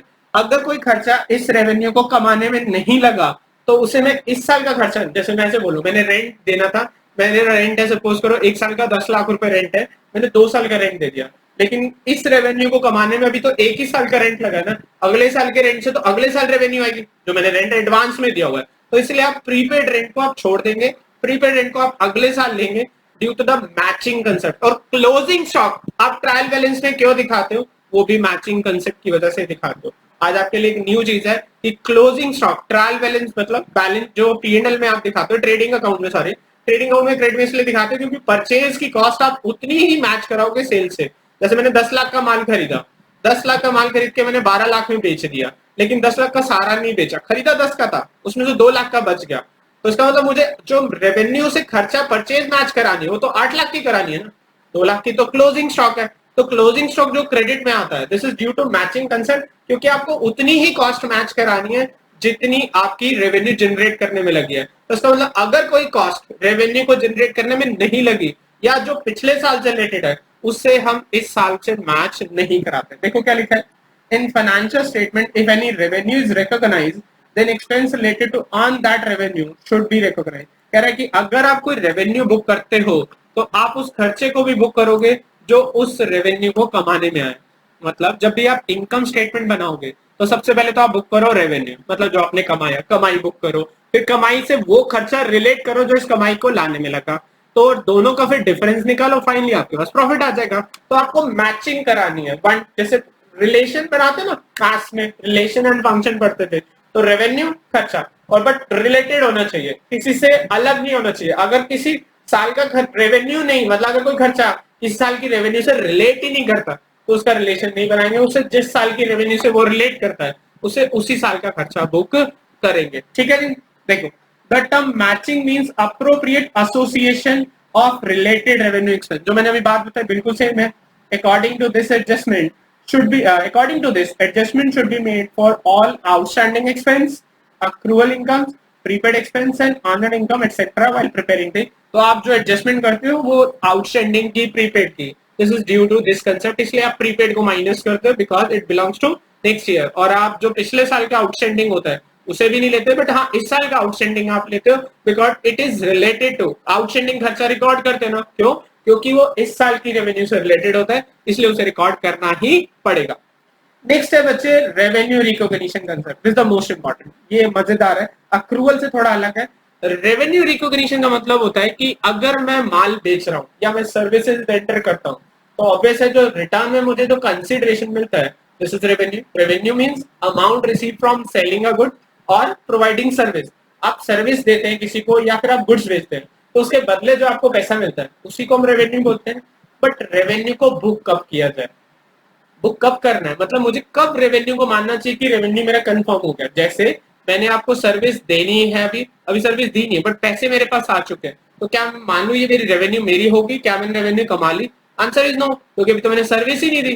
तो सर्विस के केस में कहा जाता है बच्चे कि अगर आप सर्विस प्रोवाइडर है और आपकी सर्विस के अगेंस्ट अगर आपको पैसा मिलता है, इस लेट से कि मैं एक कंपनी के ऑडिट्स की पैसे मैं पहले ही ले लेता हूँ और मैं उसकी ऑडिट सर्विसेज अगले साल में जाके करता हूँ, तो मुझे उस रेवेन्यू को भी कब का मानना चाहिए? अगले साल ही मानना चाहिए, इस साल में उसे रेवेन्यू, क्योंकि सर्विस प्रोवाइडर रेवेन्यू को कब बुक करता है? जब वो सर्विसेज दे देता है। और गुड्स के केस में अगर आप गुड्स के सेलर हैं तो आपको रेवेन्यू कब बुक करनी चाहिए? कहते हैं if you are the seller of goods, आपको रेवेन्यू कब बुक करना चाहिए? जिस दिन गुड्स की ऑनरशिप, उसके रिस्क एंड रिवॉर्ड आप शिफ्ट कर देते हो, मतलब जिस दिन बिल कट गया, जैसे आप मेरी दुकान पर आए, आपने गुड्स ले लिया लेकिन अभी बिल नहीं कटा, इनवॉइस 4 दिन बाद कटा है, तो 4 दिन बाद ही आप उसको रेवेन्यू बुक करें। मतलब गुड्स के केस में रेवेन्यू को कब कंफर्म मानना चाहिए? जब गुड्स से रिलेटेड सारे रिस्क एंड रिवॉर्ड आपने दूसरे को दे दी, मतलब ऑनरशिप जब दूसरे को चली गई तो सारे रिस्क एंड रिवॉर्ड चले गए। तो जब रिस्क एंड रिवॉर्ड दूसरे की तरफ चले जाते हैं वो उसी दिन होता है जब ऑनरशिप टाइटल ट्रांसफर हो जाता है। तो इसका मतलब है अगर आप गुड्स के सेलर हैं और आपको अपने गुड्स के बदले पैसा मिलता है, तो जिस दिन इनवॉइस कटती है उसी दिन आपके गुड्स की ओनरशिप शिफ्ट हो जाती है, उसी दिन आपको क्या करना चाहिए, रेवेन्यू बुक करना चाहिए। और आप अगर आप सर्विस प्रोवाइडर हैं, तो अगर आपको सर्विस रेंडर कर दी है तभी आपको रेवेन्यू बुक करनी चाहिए, जब तक सर्विस रेंडर ना की जाए। बट हाँ, सर्विस बहुत बड़ी हो, बहुत लंबी सर्विस, आपको 4 साल का सर्विस कॉन्ट्रैक्ट मिला हुआ है, तो फिर आप क्या करो, 4 साल की रेवेन्यू को जैसे जैसे आप सर्विस कंप्लीट करते जाओ वैसे वैसे आप रेवेन्यू बुक करते जाओ। बट कुछ केसेस में ना, मैं आपको तो रेवेन्यू लाइक मेरा फाइनेंस का काम है, इंटरेस्ट मिलता है मुझे, तो इंटरेस्ट मुझे टाइम बेसिस पे बुक करना चाहिए। मैं क्या करता हूँ, मैं इन्वेस्ट करता हूँ कंपनियों में और मुझे डिविडेंड मिलता है, तो डिविडेंड कब कंफर्म होता है, जब कंपनी डिविडेंड अनाउंस करती है। तो अलग अलग लोगों को अलग अलग तरीके से रेवेन्यू बुक करना चाहिए। जैसे मैं गुड्स का सेलर हूँ, तो गुड्स के वाले के केस में क्या करना चाहिए, जिस दिन आप रिस्क एंड रिवॉर्ड शिफ्ट करते हो, जैसे क्या लिखा हो देखो, the revenue recognition concept is mainly concern with the timing of recognition of revenue in financial statement. As per this concept, the revenue is considered to have been realized when a transaction has been entered into and the right to receive the amount has been established. मतलब आपकी transaction हो गई है, मतलब आपने goods बेच दिए हैं, ऑनरशिप चली गई है और आपको पैसे मिल जाएंगे या मिलने वाले, ठीक है, मिल गए तो भी ठीक है। In case of sale of goods, revenue recognized when the ownership and risk have been transferred. तो बेसिक मैं आपको क्रक्स बताऊं, ऑनरशिप शिफ्ट हो गया तो रिस्क रिवॉर्ड चले गए, अब रेवेन्यू कंफर्म हो गई, बुक कर लो। आप मुझे पैसे देंगे लेकिन अभी तक गुड्स नहीं लिए, तो एडवांस के केस में मैं क्या करूंगा, आप एक मतलब मुझे ऑर्डर देते हैं, उसमें आप मुझे 10 लाख का एडवांस देते हैं, हो सकता है बाद में किसी की वजह से वो ऑर्डर कैंसिल हो सकता है, तो मुझे उस रेवेन्यू को बुक नहीं करना चाहिए। मुझे रेवेन्यू को बुक तभी करना चाहिए जब वो रेवेन्यू कंफर्म हो जाए, जब मेरे पास कंफर्मेशन आ चुकी है कि वो रेवेन्यू मेरा है। और मेरा रेवेन्यू कब होगा, गुड्स के केस में आपको बताऊं सिंपल, गुड सेलर ऑनरशिप चलेगी तभी आपका रेवेन्यू कंफर्म होता है। सर्विस के केस में जब आपने सर्विस दे दी है तभी रेवेन्यू कंफर्म होता है। जैसे मैंने आपसे बैच की फीस ले ली, मैंने आपको अभी कोर्स पूरा नहीं कराया, तो इसका मतलब है मेरी अभी रेवेन्यू कंफर्म नहीं हुई। मतलब मेरी रेवेन्यू कंफर्म कब होगी, जब मेरी सर्विस कंप्लीट हो जाएगी। तो जिस दिन मैं सर्विस कंप्लीट कर दूंगा, मेरी रेवेन्यू का कंफर्मेशन हो जाता है और मुझे उसमें रेवेन्यू को कंफर्म मानना चाहिए, ठीक है जी। और मैंने कुछ एक्स्ट्रा बताया, यहाँ पर नहीं है, कुछ एक्स्ट्रा बताया। इंटरेस्ट के केस में आपको टाइम के हिसाब से, जैसे 4 महीने का इंटरेस्ट अगर आपने अक्रू कर लिया तो इनकम बुक कर लो, लेकिन डिविडेंड के केस में आप ऐसा ना करें। डिविडेंड के केस में आप इनकम तभी बुक करें जब कंपनी डिविडेंड अनाउंस करते हैं, जब कंपनी आपको डिविडेंड दे देती है, देन आप तब डिविडेंड को एज एन इनकम बुक कर सकते हैं। नेक्स्ट है कन्वेंशन ऑफ फुल डिस्क्लोजर। ये बहुत अच्छा है कि अकाउंट्स हम बनाते क्यों हैं, हम यूजर्स को बताने के लिए। अब यूजर्स को जब आप बताओगे अपनी बुक्स के थ्रू, आप बुक्स के थ्रू मतलब बैलेंस शीट या फिर आप trading income statement, trading profit and loss account, इनके थ्रू आप अपने यूजर्स को बताते हो। जब आप अपने यूजर्स को अपने बिजनेस के बारे में बताते हो, तो क्या आपको नहीं लगता आपको फुल्ली डिस्क्लोज करना चाहिए, बिजनेस के बारे में कुछ छुपाना नहीं चाहिए। तो अकाउंटिंग ये कंसेप्ट यही कहता है कि भी कन्वेंशन, क्या the full convention of full disclosure hold that there should be complete and understandable reporting of all significant information apart from the statutory requirement. मतलब जो लीगली रिक्वायर्ड है वो तो दिखाओ, बट अपार्ट फ्रॉम जो लीगली रिक्वायर्ड नहीं है, but आपको लगता है कि आपका फाइनेंशियल स्टेटमेंट के यूजर को ये बात बता देनी चाहिए थी, which is good for the मतलब यूजर, मतलब उसको अच्छा डिसीजन ले सकता था वो, तो वो आपको छुपानी नहीं चाहिए। उसका मतलब है, क्योंकि आप देखो, आप जब बैंक से लोन लेने जाते हो और आप बैंक को ये नहीं बताते कि हमारे अगेंस्ट केस चल रहा है जिसमें हमें पैसे मतलब एक डैमेज के लिए पैसे देने पड़ सकते हैं और ह्यूज अमाउंट ऑफ कंपेंसेशन आपकी तरफ से पे होगा, अगर आप ये बैंक को बता देते तो क्या आपका बैंक का डिसीजन बदल सकता था? यस, तो आपको बताना चाहिए था। तो अकाउंटिंग सेज कि आपको फुल्ली डिस्क्लोज करना चाहिए जब भी आप यूजर के साथ इंटरेक्ट कर रहे हैं, कंप्लीट एंड मतलब आप ऐसे कह सकते हैं फुल डिस्क्लोजर होना चाहिए अबाउट द बिजनेस ट्रांजेक्शन। कह रहा है apart from the statutory requirement, मतलब आप एक बात बताओ, जो लीगली रिक्वायर्ड है वो तो आप बताओगे, तो उसमें क्या अच्छा हुआ? अच्छा तो तब है जो आप वो भी बताओ जो लीगली रिक्वायर्ड नहीं है, तब माना जाता है कि आपकी अकाउंटिंग बहुत बेहतर है, आपकी अकाउंटिंग बहुत साउंड है। तो इसमें क्या लिखा हुआ बच्चे, कह रहा है statutory requirement good accounting practice also demand that all significant information should be fully and fairly disclosed in the financial statement. The principle of full disclosure implies that nothing should be omitted, while principle of fair disclosure implies that all transactions recorded should be accounted in a manner that financial statement purport the true and fair view. अब बात एक बात, the true and fair view तभी दिखेगा जब आप सब बताओगे, जब सारी डिटेल्स आप बिजनेस के बारे में बताते हो। वी विल एज्यूम दैट कि आपने ट्रू एंड फेयर अकाउंटिंग की है। अगर आप बिजनेस की रिपोर्टिंग करते हुए कुछ चीजें छुपाते हैं। और आपने पढ़ा विंडो ड्रेसिंग। विंडो ड्रेसिंग में क्या करते हैं, हम बिजनेस के बारे में गलत गलत बताते हैं, सही चीजें जो अच्छी चीजें वो तो बता देते हैं, जो बिजनेस की खराब चीजें हैं वो नहीं बताते। गुड अकाउंटिंग प्रैक्टिसेस ये कहते हैं कि आपको सब अच्छा बताना चाहिए, बट ऑनेस्टली बताऊं ऐसा होता नहीं। मतलब फेयर अकाउंटिंग होती नहीं। लोग क्या करते हैं, अपनी इंफॉर्मेशन को छुपाते हैं, अच्छी चीजें तो बिजनेस की बता देते हैं और खराब चीजें और वो बाद में पता चलती हैं जब बहुत ज्यादा नुकसान हो जाता है। तो फेयर अकाउंटिंग मैं बोलूंगा कि प्रैक्टिकली ऐसा होता नहीं, बहुत कम होता है। बट आप एज एन अकाउंटेंट जब बनो तो आप कोशिश करें कि आपकी अकाउंटिंग फेयर हो। लोग ट्रस्ट कर चुके हैं क्योंकि कंपनी में जो पैसा लगता है वो सीए जो रिपोर्ट्स करते हैं उनके बेसिस पे लगता है। तो हम लोग कोशिश करते हैं कि हमारी अकाउंटिंग क्या हो, फेयर हो। फेयर अकाउंटिंग तभी होती है जब आप बायज नहीं हो। मैं आपको बताऊं, अगर आप बायस्ड होगी किसी के फेवर में, तो फिर आपकी अकाउंटिंग फेयर नहीं हो सकती। और इन जनरल अकाउंटेंट कंपनी के लिए बायस्ड हो जाते हैं और फिर वो अकाउंटिंग फेयर नहीं मानते। फुल डिस्क्लोजर, मतलब आप कह सकते हो फुल डिस्क्लोजर बहुत जरूरी है। अगर फुल डिस्क्लोजर होगा तो आपकी अकाउंटिंग इन्फॉर्मेशन अच्छी होगी, ठीक है। बट फुल डिस्क्लोजर का, अब आप ऐसे देखो, फुल डिस्क्लोजर मुझे क्या कह रहा है कि आपको सारी चीजें बतानी है, बट क्या छोटी छोटी चीजें बतानी है, हर छोटी छोटी बात बताओ जिससे आपके डिसीजन पे कोई इम्पैक्ट ही ना पड़ता हो। फुल डिस्क्लोजर तो कह रहा है सेम। तो आप देखो मेटेरियलिटी कंसेप्ट फुल डिस्क्लोजर के स्कोप को थोड़ा सा कम करता है। फुल डिस्क्लोजर से सब बताना है, बट मेटेरियलिटी क्या कहती है, मेटेरियलिटी कहती है वो बताना है जो मटीरियल। अकाउंट्स में मटीरियल का मतलब होता है the information which is significant which can change the decision of user. मतलब अकाउंटिंग में ये कहा जाता है कि आपको फुल्ली डिस्क्लोज करना चाहिए, आपको सारी बातें पूरी पूरी बतानी चाहिए। बट क्या कुछ बातें ऐसी भी हो सकती हैं जो काम की नहीं है, छोटी छोटी, क्या वो भी दिखाएं? कह रहे नहीं, वो मत दिखाना, क्योंकि अगर आप बैलेंस शीट में हर चीज दिखाओगे तो बैलेंस शीट बहुत बड़ी हो जाएगी, बहुत खराब सी दिखेगी। मैं बैलेंस शीट में 10-10 रुपए के स्टॉक दिखा रहा हूँ, ये नहीं है। मतलब मेरे पास 100 रुपए की स्टेशनरी बची है तो मैं नहीं दिखाना चाहता, क्योंकि मेरे लिए 100 रुपए की आइटम इतनी इंपॉर्टेंट नहीं है। तो मेटेरियलिटी से कह रहा this principle is an exception of full disclosure principle. ये फुल डिस्क्लोजर प्रिंसिपल का एक्सेप्शन है, मतलब अपवाद है। फुल डिस्क्लोजर से सब बताओ, लेकिन मेटेरियलिटी से वो बताओ जो इंपॉर्टेंट है।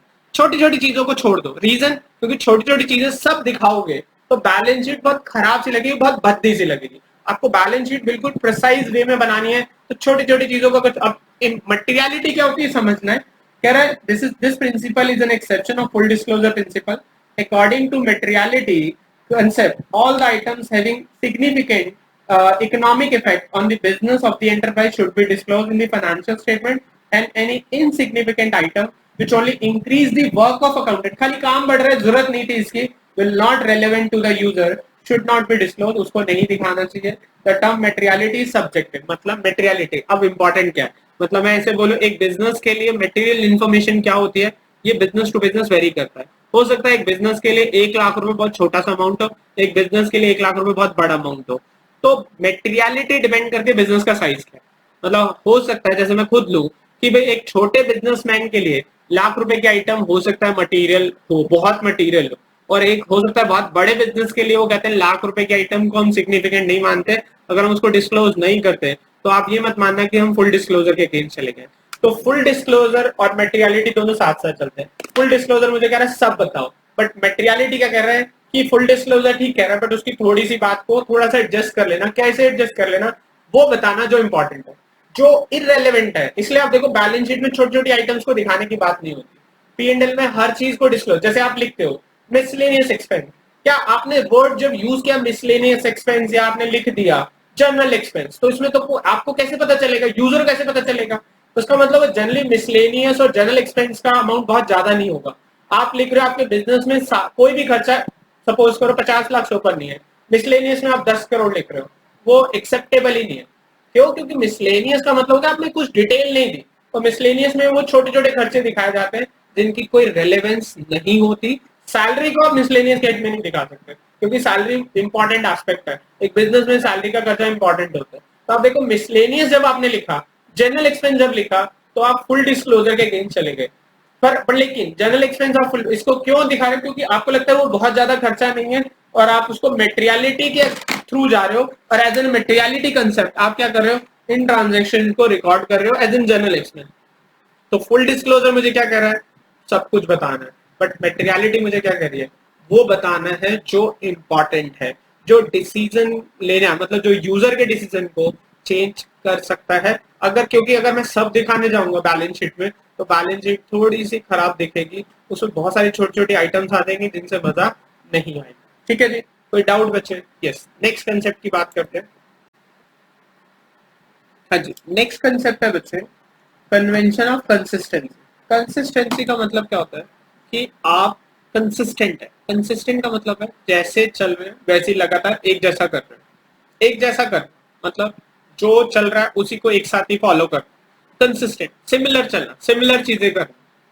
तो कंसिस्टेंसी मुझे ये कहती है कि आप जब भी अपनी अकाउंटिंग करते हैं तो आप अपनी अकाउंटिंग पॉलिसीज बनाते हैं। लेटर ऑन एक और चैप्टर आएगा जिसका नाम है अकाउंटिंग पॉलिसी।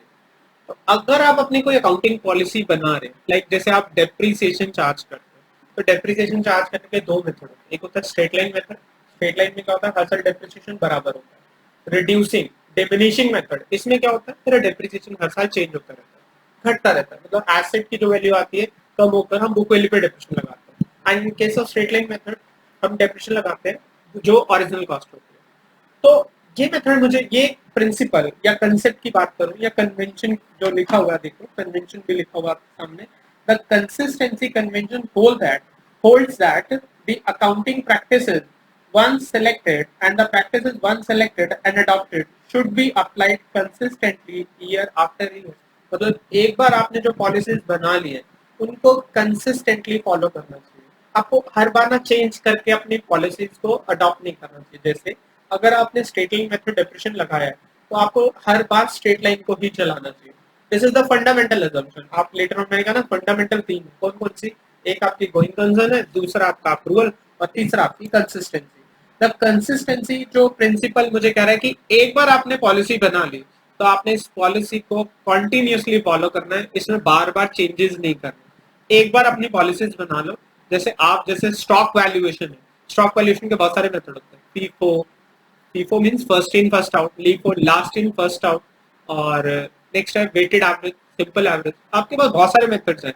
एक बार आपने मेथड अडॉप्ट कर लिया तो आपको कंटिन्यूअसली इन्हीं मेथड्स को अडॉप्ट करना चाहिए। क्यों? क्योंकि आप चेंज कर करके करोगे मतलब मेथड बदलते रहोगे तो फिर यूनिफॉर्मिटी कहाँ रही, कंसिस्टेंसी नहीं रही, और इससे क्या होगा, आपकी परफॉर्मेंस इवैल्यूएशन जो होगी, कंपैरिजन वो नहीं कर पाएंगे। 1 ईयर का परफॉर्मेंस 2 साल से कंपेयर करने के लिए जरूरी है। जैसे मेरे पास 4 साल की बुक्स हैं and I want to compare this मतलब your financial information for the 4 year, तो वो तभी पॉसिबल है जब इनके लिए चारों रूल्स एक जैसे हो। अगर आप डिफरेंट पॉलिसीज के बेस पे हर साल पॉलिसी बदल के प्रॉफिट निकालेंगे तो मैं कंपेयर नहीं कर पाऊंगा, क्योंकि कंपैरिजन करना मुश्किल बनेगा। क्योंकि पिछले साल कुछ और रूल्स थे, इस साल आपके प्रॉफिट्स निकालने के रूल्स बदल गए, तो फिर थोड़ी सी दिक्कत आएगी। तो इसलिए बोलते हैं कि आपको कंसिस्टेंटली एक ही रूल को फॉलो करना चाहिए। कह रहा था consistency convention hold that accounting practices once selected and adopted should be applied consistently year after year. The result of different years will be comparable only when the accounting rules continuously applied from year to year।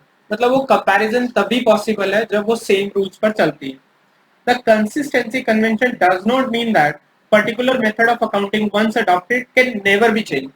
मतलब ऐसा नहीं है, वो ये नहीं कह रहा कि, वो कह रहा है कि आपने एक बार सेलेक्ट कर लिया तो आप उसी को फॉलो करते हो। एक बार कर लिया तो आप उन्हीं को फॉलो करो, कंसिस्टेंसी दिखाओ, बदलो नहीं बार बार। लेकिन कभी नहीं बदलोगे ये नहीं कह रहा। वो कह रहा है कि यस आप चेंज कर सकते हो अगर आपको लगता है कि चेंज की रिक्वायरमेंट है। देखो वो कब है, जैसे जैसे यहाँ क्या लिखा है, कह रहा है when an accounting change is desirable it should be fully disclose. मतलब अगर आपको लगता है कि पिछली अकाउंटिंग पॉलिसी गलत थी, वो ठीक नहीं थी, आपके बिजनेस को सूट नहीं करती थी, मतलब आपने डिप्रिसिएशन का मेथड लगाया था स्ट्रेट लाइन मेथड, बट आपको लगता है स्ट्रेट लाइन मेथड आपको ठीक नहीं लग रहा, देन यू कैन चेंज आप। लेकिन बट आप उस चेंज को बताओगे और आप उस चेंज को फुल्ली डिस्क्लोज करोगे कि हमने चेंज किया है, क्यों किया है, उस चेंज का इफेक्ट है, ताकि यूजर को ये बात पता रहे कि आपने पिछले साल, मतलब मुझे एक बात बताओ, मैंने पिछले साल प्रॉफिट निकाला था स्ट्रेट लाइन से, इस साल मैंने निकाला है डिमिनिशिंग से, तो प्रॉफिट्स में फर्क आएगा। और वो फर्क क्यों आ रहा है अगर मैं यूजर को बता दूं तो वो उनको न्यूट्रलाइज कर सकता है। अगर मैं बिना बताए ऐसा करूंगा तो फिर वो न्यूट्रलाइज नहीं कर पाएगा, उसे पता भी नहीं होगा।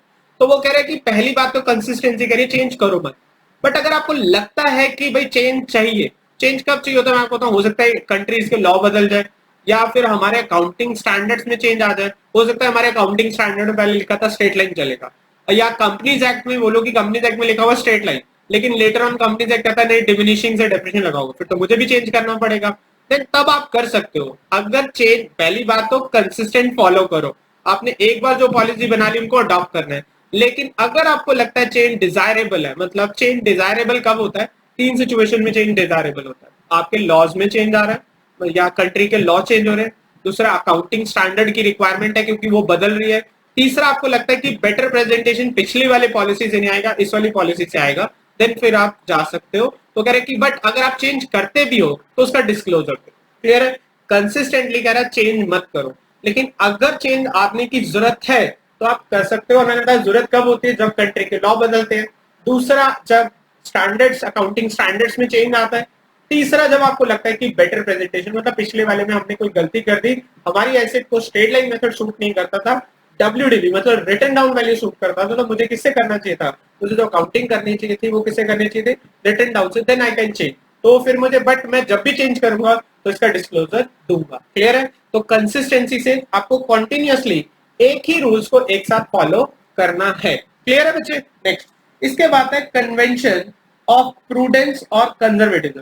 कंजर्वेटिज्म मुझे कहता है कि आप जब भी अकाउंट्स करेंगे प्रूडेंट होकर अकाउंटिंग करेंगे। प्रूडेंट का मतलब है आप जब भी अकाउंट्स करेंगे तो आप प्रूडेंट मतलब होता है बंदा जो एक्सपेक्टेड लॉसेस को पहले से ही बुक करने की कोशिश करता है। प्रूडेंट लोग कौन होते हैं? प्रूडेंट लोग वो होते हैं, मैं आपको ये प्रिंसिपल बहुत अच्छा प्रिंसिपल है। ये क्या करते हैं, कहता है कि आप एक्सपेक्टेड लॉसेस को पहले से बुक करें। मतलब आप ऐसा मान के चले लॉसेस अगर आपको दिख रहे हैं, मतलब थोड़ा सा भी डाउट आ रहा है तो बुक कर ले, लेकिन अगर आपको लग रहा है गेन्स आएंगे तो अभी बुक ना करें। गेन को तभी बुक करें जब गेन आपका कंफर्म हो जाए। मतलब कंजर्वेटिज्म मतलब मुझे अपने आप को अंडरस्टेट करके चलना है, ओवरस्टेट करके नहीं चलना। मुझे मेरी बैलेंस शीट, फाइनेंशियल स्टेटमेंट्स को अंडरस्टेट करना। अंडरस्टेट का मतलब है एक्सपेक्टेड लॉस देन बुक करो, लेकिन एक्सपेक्टेड गेन तो आप देखो क्या लिखा है, prudence means early recognition of unfavourable event. मतलब कोई भी अनफेवरेबल इवेंट है उसको पहले रिकॉर्ड करो, फेवरेबल की बात नहीं करता। तो अकाउंट्स कंजर्वेटिव होकर चलता है। मतलब एक लॉस आपको आज कंफर्म हो गया है, लेकिन इसका लॉस जो आपको पेमेंट करना होगा वो 2 साल बाद करना पड़ेगा, अकाउंटिंग से आज ही कर लो। एक प्रॉफिट है जो कंफर्म हो रहा है लेकिन मिलेगा 2 साल बाद, लेकिन इससे अकाउंटिंग से अभी रुक जाओ, जब 2 साल बाद हो जाएगा तब हम उसको, जब हमारे हाथ में पैसे आ जाएंगे हम तभी उसको बुक करेंगे। देखो क्या लिखा है, it is a policy of playing safe in the word of uncertainties. ठीक है, मतलब सेफ खेलना है, अकाउंटिंग हमें सेफ खेलने के लिए कहते हैं लॉसेस जो डाउट है आपको लॉसेस होंगे, जैसे प्रोविजन फॉर डाउटफुल हम इसलिए तो बनाते हैं कि हमें लॉसेस एक्सपेक्टेड होते हैं। Provision for discount on debtor हम पहले से बुक कर लेते हैं, रीजन क्योंकि हमें लगता है कि ये डिस्काउंट देना ही पड़ेगा। नेक्स्ट है, there are two principle that are directly related to the convention of prudence. पहला, the accountant should not anticipate profit and should provide for all losses. Accountant को क्या करना चाहिए, प्रॉफिट्स को नहीं बुक करना चाहिए, प्रॉफिट्स के लिए उसे वेट करना चाहिए, लॉसेस को उसे क्या करना चाहिए, हाथ के हाथ बुक कर लेना चाहिए। नेक्स्ट है आपका, और when in doubt accountant should choose the accounting method. मतलब अकाउंटेंट को डाउट हो तो वो मेथड चूज करना चाहिए जिससे प्रॉफिट कम आता है। जिस दो मेथड है, एक से प्रॉफिट ज्यादा आता है, एक से कम आता है, बट आपको डाउट है कौन सा करना है, तो आप हमेशा वो करें जिससे आपका प्रॉफिट, अंडर स्टेटमेंट की बात होती है, ओवर स्टेटमेंट अकाउंट में कभी भी नहीं होती। Early recognition of unfavourable event का मतलब समझ रहे हो, पहले से ही अगर आपको अनफेवरेबल इवेंट लग रही है, प्रोबेबल इवेंट लग रहा है, तो आप पहले रिकॉर्ड करो। लेकिन फेवरेबल इवेंट जब तक कंफर्म ना हो जाए तब तक आपको उसको बुक नहीं करना। इसमें इसीलिए कह रहे due to this principle valuation of stock at cost और realisable value whichever is lower. मतलब इसी प्रिंसिपल की वजह से जो हम अपना क्लोजिंग स्टॉक वैल्यू करते हैं वो कॉस्ट और मार्केट वैल्यू, मतलब मेरे स्टॉक की कॉस्ट है 10 लाख रुपए, लेकिन मुझे पता है मैं 8 लाख से ज्यादा नहीं बेच पाऊंगा, तो अकाउंटिंग से आप 8 लाख पे लिखो। मेरा स्टॉक है 10 लाख का लेकिन मैं बेच दूंगा 12 लाख का, अकाउंटिंग से जब तक बिकेगा नहीं तब तक बुक मत करो। तो मतलब एक्सपेक्टेड गेन्स को तो नहीं बुक करने की बात करता, एक्सपेक्टेड लॉसेस, मतलब स्टॉक 10 लाख का है, मार्केट रेट 12 हो गया, वो कह रहा है नहीं आप 10 पे दिखाओ, लेकिन 10 का है लेकिन मार्केट रेट 8 होगा, कह रहा है 8 पे दिखाओ। लॉसेस को पहले बुक करना है। कह रहा है provision for doubtful debt and provision for discount भी हम इसीलिए बुक करते हैं। कह रहा for this concept there should be at least 3 qualitative characteristic of financial statement. कह रहा है कि इस कंसेप्ट के लिए आपकी फाइनेंशियल स्टेटमेंट में क्या होना चाहिए, प्रूडेंस होना चाहिए, आपकी बुक्स प्रूडेंट बेसिस पे बनी है तो आपकी फाइनेंशियल स्टेटमेंट कंजर्वेटिज्म है। न्यूट्रलिटी, आप न्यूट्रल है मतलब बायस्ड होके काम नहीं कर रहे, अगर आप बायस्ड होके काम कर रहे हैं तो फिर आपकी बुक्स में मतलब कंजर्वेटिज्म नहीं दिखेगा। अच्छी, मतलब अगर आप आगे हम एक टॉपिक पढ़ेंगे qualitative aspect of financial statement. तो क्वालिटेटिव एस्पेक्ट में मतलब आप बात करें प्रूडेंस की, तो प्रूडेंस जरूर होनी चाहिए। आपकी बिजनेस की बैलेंस शीट तभी अच्छी मानी जाती है जब आप प्रूडेंट है, न्यूट्रल है एंड फेथफुल रिप्रेजेंटेशन करें, तो आपकी बैलेंस शीट अच्छी मानी जाती है। तो ये तीन बातें आपके लिए बहुत इंपॉर्टेंट होती है। नेक्स्ट है वेरीफिएबल ऑब्जेक्ट एविडेंस कंसेप्ट। मतलब वो कह रहा है कि अकाउंट्स में कोई भी ट्रांजेक्शन रिकॉर्ड करो तो उसका एविडेंस होना बहुत जरूरी है। एक एविडेंस होगा तो फिर हम ट्रांजेक्शन वेरीफिएबल होने चाहिए, मतलब अकाउंट्स में वाउचर होना चाहिए। मतलब कोई भी ट्रांजेक्शन रिकॉर्ड करते हो तो फ्यूचर में हम उसको वेरीफाई कर सकते हैं। मतलब मेरे पास बिल होना चाहिए, अगर मैंने गुड्स खरीदने को मतलब परचेज की ट्रांजेक्शन रिकॉर्ड की है तो उसका परचेज का बिल होना चाहिए। अगर मैंने सेल को रिकॉर्ड किया है तो मेरे पास एक सेल का क्या होना चाहिए, वाउचर होना चाहिए। तो देखो क्या लिखा है, it expresses that accounting data are subject to verification by independent expert. There must be documentary evidence of transaction which are capable of verification. Otherwise, the same will neither be verifiable nor be realizable और dependable. मतलब जो भी accounts में record करो तो उसका proper voucher होना चाहिए। अकाउंटिंग करते वक्त आपके पास ऐसा नहीं कि बिना आपके मतलब प्रोप्राइटर ने कह दिया कि हमने माल खरीदा है आप रिकॉर्ड कर दो, नहीं। जब तक आपके पास प्रॉपर वाउचर ना हो तब तक आप रिकॉर्ड ना करें। अकाउंट्स में जो भी ट्रांजेक्शन रिकॉर्ड की जाती है उसको हम फ्यूचर में वेरीफाई कर सकते हैं। आपको वही ट्रांजेक्शन रिकॉर्ड करनी है जिसका आपके पास एविडेंस अवेलेबल है।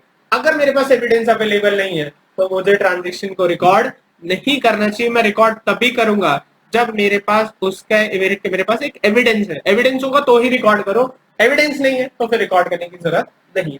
देखो क्या लिखा है आगे बच्चे, कह रहे हैं कि in other words accounting data must be free from any basics नहीं बायस होगा, ये बायस होना चाहिए, मतलब कोई भी बायसनेस से होना चाहिए। Because verifiability and objectivity implies the reliability. मतलब आपकी इंफॉर्मेशन, मतलब मैंने कहा ना अकाउंटिंग आप क्या कर रहे हो, अकाउंटिंग आप क्यों कर रहे हो, क्योंकि आप यूजर्स को इन्फॉर्मेशन देना चाहते हैं। और वो इन्फॉर्मेशन अगर वेरीफिएबल ही नहीं है तो अकाउंटिंग की सारी एसेंस, मतलब जो भी इंपॉर्टेंस है वो खत्म हो। अकाउंटिंग बनती ही तभी अच्छी है जब आपके पास वो वेरीफिएबल हो। अगर वेरीफाई ना कर पाओ डाटा तो फिर यूजलेस है। Accounting data must be. अब बात आती है बच्चे फंडामेंटल, ये बहुत इंपॉर्टेंट टॉपिक है। फंडामेंटल अकाउंटिंग असम्पशन ये क्या होती है, ये क्या होती है। बेसिक अकाउंटिंग असम्पशंस में हम बात करें तो फंडामेंटल मैं वैसे पढ़ा चुका हूँ तीनों, आपको तीन फंडामेंटल होती है। इनको हम फंडामेंटल क्यों बोलते हैं, इनको हम बेसिक असम्पशंस क्यों बोलते हैं। कह रहा है if nothing has been written about the fundamental accounting assumption in the financial statement then it is assumed that they are already have been followed in the preparation of financial statement. However, if any of the above mentioned fundamental accounting assumption is not followed, then the fact should be specifically disclosed. मतलब आपका business going concern है, this is the assumption, ये हम assumption लेके चलते हैं। जैसे मैं कह रहा हूँ बिजनेस की मैं बुक्स ऑफ अकाउंट्स ले रहा हूँ, ये मेरे पास बुक्स ऑफ अकाउंट्स आ गई, ये बैलेंस शीट है बिजनेस की। अब मुझे नहीं पता कि ये बिजनेस गोइंग कंसर्न है या नहीं है। उसका मतलब है मुझे अगर नहीं पता तो उसका मतलब है मुझे मान लेना चाहिए कि ये गोइंग कंसर्न है। दूसरा, अगर मुझे नहीं पता कि भी इसमें जो कंसेप्ट फॉलो किया गया, मतलब ये अकाउंटिंग कैश बेसिस पे या अक्रूवल पे, तो कुछ नहीं लिखा तो मुझे कैश बेसिस पे मानना, ओ सॉरी अक्रूवल पे मानना चाहिए कि मैंने अक्रूवल बेसिस पे अकाउंटिंग करी। तीसरा, इसमें जो स्ट्रेट लाइन मेथड लगा है मुझे मान लेना चाहिए कि प्रीवियस पीरियड में भी स्ट्रेट लाइन मेथड पे। उसका मतलब होता है कि तीन अजम्पशन जिनके बारे में बिजनेस कुछ नहीं लिखता। मतलब अगर एक बिजनेस की बैलेंस शीट उठाओ, अगर बिजनेस की बैलेंस शीट की अगर मैं बात करूं, बैलेंस शीट में कुछ नहीं लिखा, मतलब नोट्स टू अकाउंट में ये नहीं लिखा कि बिजनेस गोइंग कंसर्न है या नहीं है, तो आप मान लेना गोइंग कंसर्न है। दूसरा, आपको ये नहीं पता कि बिजनेस की अकाउंटिंग अक्रूवल पे हुई है या कैश पे हुई है। मेरे हाथ में ट्रेडिंग पीएनएल है, मुझे नहीं पता कि वो कैश बेसिस पे, तो मुझे मान लेना चाहिए कि ये अक्रूवल पे हुआ है। कंसिस्टेंसी का मतलब होता है जो पॉलिसीज इस साल में अडॉप्ट हुई है वही प्रीवियस ईयर में। उसका मतलब होता है कि एक बिजनेसमैन को अपनी बुक्स ऑफ अकाउंट बना के, मतलब जब वो बैलेंस शीट बनाता है तो उसको इन तीन चीजों के बारे में लिखने की जरूरत नहीं होती कि उसने गोइंग कंसर्न फॉलो किया है। अगर वो गोइंग कंसर्न नहीं फॉलो करता तो ये बात लिखनी पड़ती है। मतलब मैं एज ए यूजर बोलूं, मैं एज ए प्रिपेयर नहीं, पहले यूजर की बात करूं। यूजर क्या मान के चलता है, आपका बिजनेस गोइंग कंसर्न है या नहीं है, वो मान के चलता है। सिमिलर अगर मैं बात करूं, वो क्या मान के चलता है, कंसिस्टेंसी फॉलो हुई है वो मान के चलता है। साथ साथ वो ये मान के चलता है आपकी बुक्स अक्रूवल पे। तो इसका मतलब है, और अगर मैं प्रिपेयर जो बनाता है अकाउंट्स, क्या उसे बात लिखने की जरूरत है कि उसने अक्रूवल बेसिस पे बनाया या कैश बेसिस पे, तो उसे लिखने की जरूरत नहीं है। इसका मतलब अगर उसने अक्रूवल पे बनाया तो लिखने की जरूरत नहीं है, लेकिन अगर उसने कैश बेसिस पे बनाया है तो ये बात उसे लिखनी पड़ेगी। तो फंडामेंटल अजम्पशन का मतलब होता है जिनको बताने की जरूरत नहीं है, यूजर को मान लेना चाहिए कि जिसने बुक्स बनाई है उन 3 चीजों को उसने फॉलो किया है। तो उसका मतलब होता है फंडामेंटल अजम्पशन हमें लोगों को बताना नहीं होता कि हमने फॉलो की है, वो तो फॉलो मानी ही जाती है कि आपने बुक्स, अगर आपने नहीं फॉलो की तो आपको बताना पड़ता है। मतलब अगर मैं गोइंग कंसर्न की बात करूं, अगर मेरा बिजनेस गोइंग कंसर्न नहीं है तो मुझे बताना चाहिए, अगर है तो नहीं बताना। इसलिए बोलते हैं फंडामेंटल, कि आपको बताने की जरूरत नहीं है, ये ऑटोमेटिकली माना जाएगा कि ये अजम्पशंस को फॉलो किया गया है। अदर्स के बारे में, रेस्ट ऑफ द अदर्स के बारे में आप बताएंगे, लेकिन इनके बारे में अगर आप नहीं बताएंगे तो इट मीन्स ये माना जाएगा कि ये फॉलो हुई है।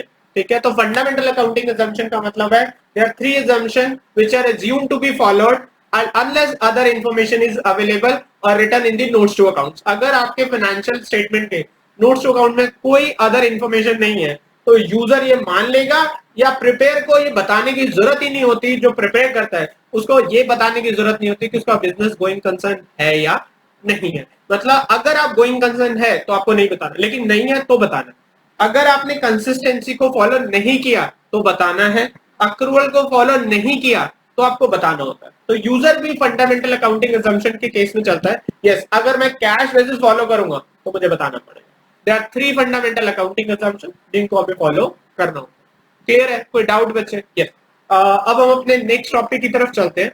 हमारा नेक्स्ट टॉपिक है क्वालिटेटिव इंफॉर्मेशन, जो क्वालिटेटिव एस्पेक्ट है, qualitative characteristics of financial statement, ये हमारा नेक्स्ट टॉपिक है। देखो, हाँ जी, qualitative characteristics of financial statement का क्या मतलब है समझते हैं कि आपकी जो फाइनेंशियल स्टेटमेंट है, जो balance sheet, trading and P&L है, उसमें क्या फीचर्स होने चाहिए। मतलब एक एग्जांपल लो, अच्छे बच्चे के क्या फीचर्स होते हैं, जो पढ़ाई करता है, पेरेंट्स का कहना मानता है, ठीक है ना, माँ बाप के अकॉर्डिंग चलता है, उसको हम अच्छा बच्चा बोलते हैं। जनरली ऐसा वो कन्वेंशन माना जाता है।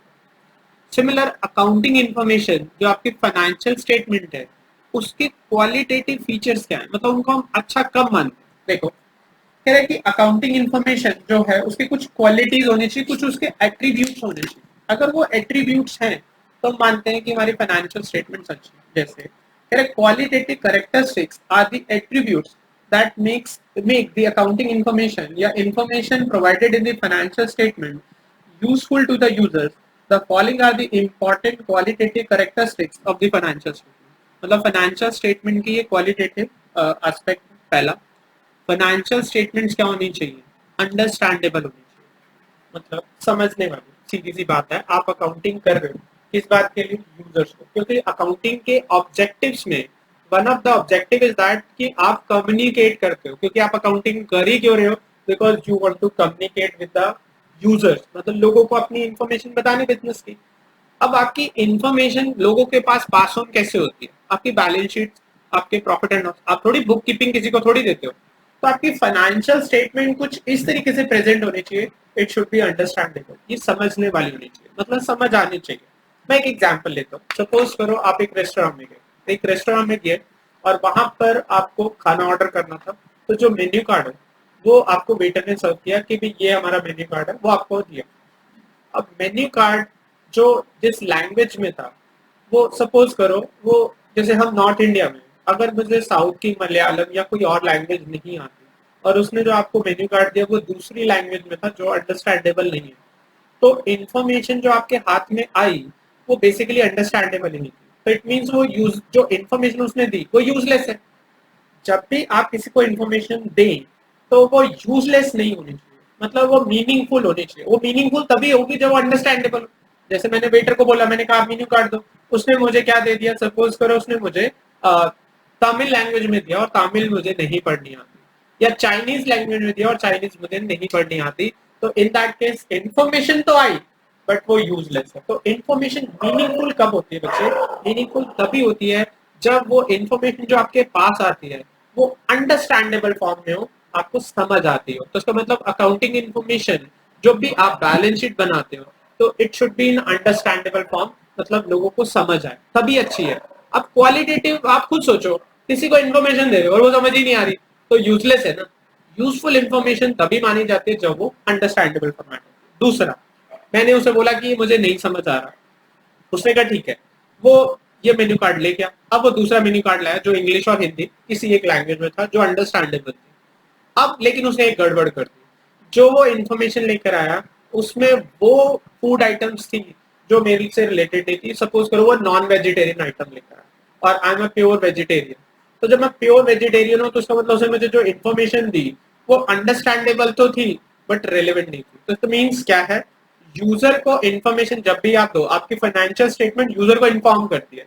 पहली बात वो अंडरस्टैंडेबल हो, वो उसके रेलिवेंट भी हो। मतलब एक यूजर है, जैसे सपोज करो क्रेडिटर है, क्रेडिटर को क्या जानना है कि आप उसका लोन दे पाओगे या नहीं दे पाओगे, जबकि आप उसे प्रॉफिट्स बता रहे हो। आप उसे बता रहे हो कि हम कितना प्रॉफिट कमाते हैं, हमारा रिटर्न ऑन इन्वेस्टमेंट कितना है, हमारा ईपीएस कितना है। अरे ईपीएस से क्या लेना, अर्निंग पर शेयर का वो क्या करेगा, वो थोड़ी अर्निंग कर रहा है आपकी कंपनी से। तो इन्फॉर्मेशन देनी चाहिए फाइनेंशियल स्टेटमेंट में। पहली बात तो जो इन्फॉर्मेशन आप दे रहे हो वो रेलेवेंट टू द यूजर होनी चाहिए। दूसरा वो अंडरस्टैंडेबल भी होनी चाहिए। अगर वो अंडरस्टैंडेबल नहीं है तो इन्फॉर्मेशन की क्वालिटी खत्म होगी। क्वालिटी तभी है जब इसमें ये बातें मिले। नेक्स्ट है रिलायबल होनी चाहिए। जो भी इन्फॉर्मेशन आप यूजर को दे रहे हो, रिलायबिलिटी का होना बहुत जरूरी है। रिलायबिलिटी नहीं है मतलब जो इन्फॉर्मेशन आप पास ऑन कर रहे हो, और रिलायबिलिटी इन्फॉर्मेशन की तभी बनती है जब आप बायस नहीं होते। अगर आप अनबायस्ड है, मतलब बायस नहीं है किसी के फेवर में, जैसे मैंने अगर मैं किसी कंपनी का as an accountant as a CA काम करता हूँ, अगर मैं बायस्ड हो गया तो फिर मेरी इन्फॉर्मेशन की रिलायबिलिटी भी क्या हो गई, जीरो हो गई। And the last one is comparison. मतलब आपको जो इन्फॉर्मेशन देनी चाहिए वो कंपैरेटिव फॉर्म में देनी चाहिए। जो आपको फाइनेंशियल स्टेटमेंट बनानी चाहिए एटलीस्ट 2 इयर्स का डेटा तो देना चाहिए। मैंने ऐसे बोला कि इस साल मैंने 10 करोड़ रुपए कमाए, अच्छा है या बुरा है, तो आप कमेंट नहीं कर सकते। आपको कंपैरिजन चाहिए लास्ट ईयर से। लास्ट ईयर मैंने 15 करोड़ कमाए थे, तो इट मींस मेरा इन्फॉर्मेशन तो मेरी प्रॉफिटेबिलिटी तो गिरी है। लास्ट ईयर मैंने 7 करोड़ कमाए थे, तो इट मींस फाइनेंशियल स्टेटमेंट अगर कंपैरेटिव फॉर्म में दी जाए, और इन इंडिया कंपनीज की जो फाइनेंशियल इन्फॉर्मेशन दी जाती है वो 2 साल की दी जाती है, करंट ईयर की और प्रीवियस ईयर की। तो 2 साल का डेटा देने से क्या होता है, कंपैरेटिव। तो 4 क्वालिटेटिव कैरेक्टरिस्टिक है आपकी फाइनेंशियल स्टेटमेंट के या अकाउंटिंग इन्फॉर्मेशन के। वो 4 ये प्रिंसिपल है। The 4 principle qualitative characteristic are understandable होनी चाहिए, रेलेवेंस होनी चाहिए, रिलायबिलिटी, ये प्रिंसिपल है। इसके अलावा मटेरियलिटी, उसमें मतलब वो सारी इंपॉर्टेंट इन्फॉर्मेशन जो रिलेटेड टू द यूजर है वो होनी चाहिए, मटेरियल इन्फॉर्मेशन होनी चाहिए। फिर उसके बाद फेथफुल रिप्रेजेंटेशन देना चाहिए, मतलब आपको झूठ नहीं बोलना चाहिए।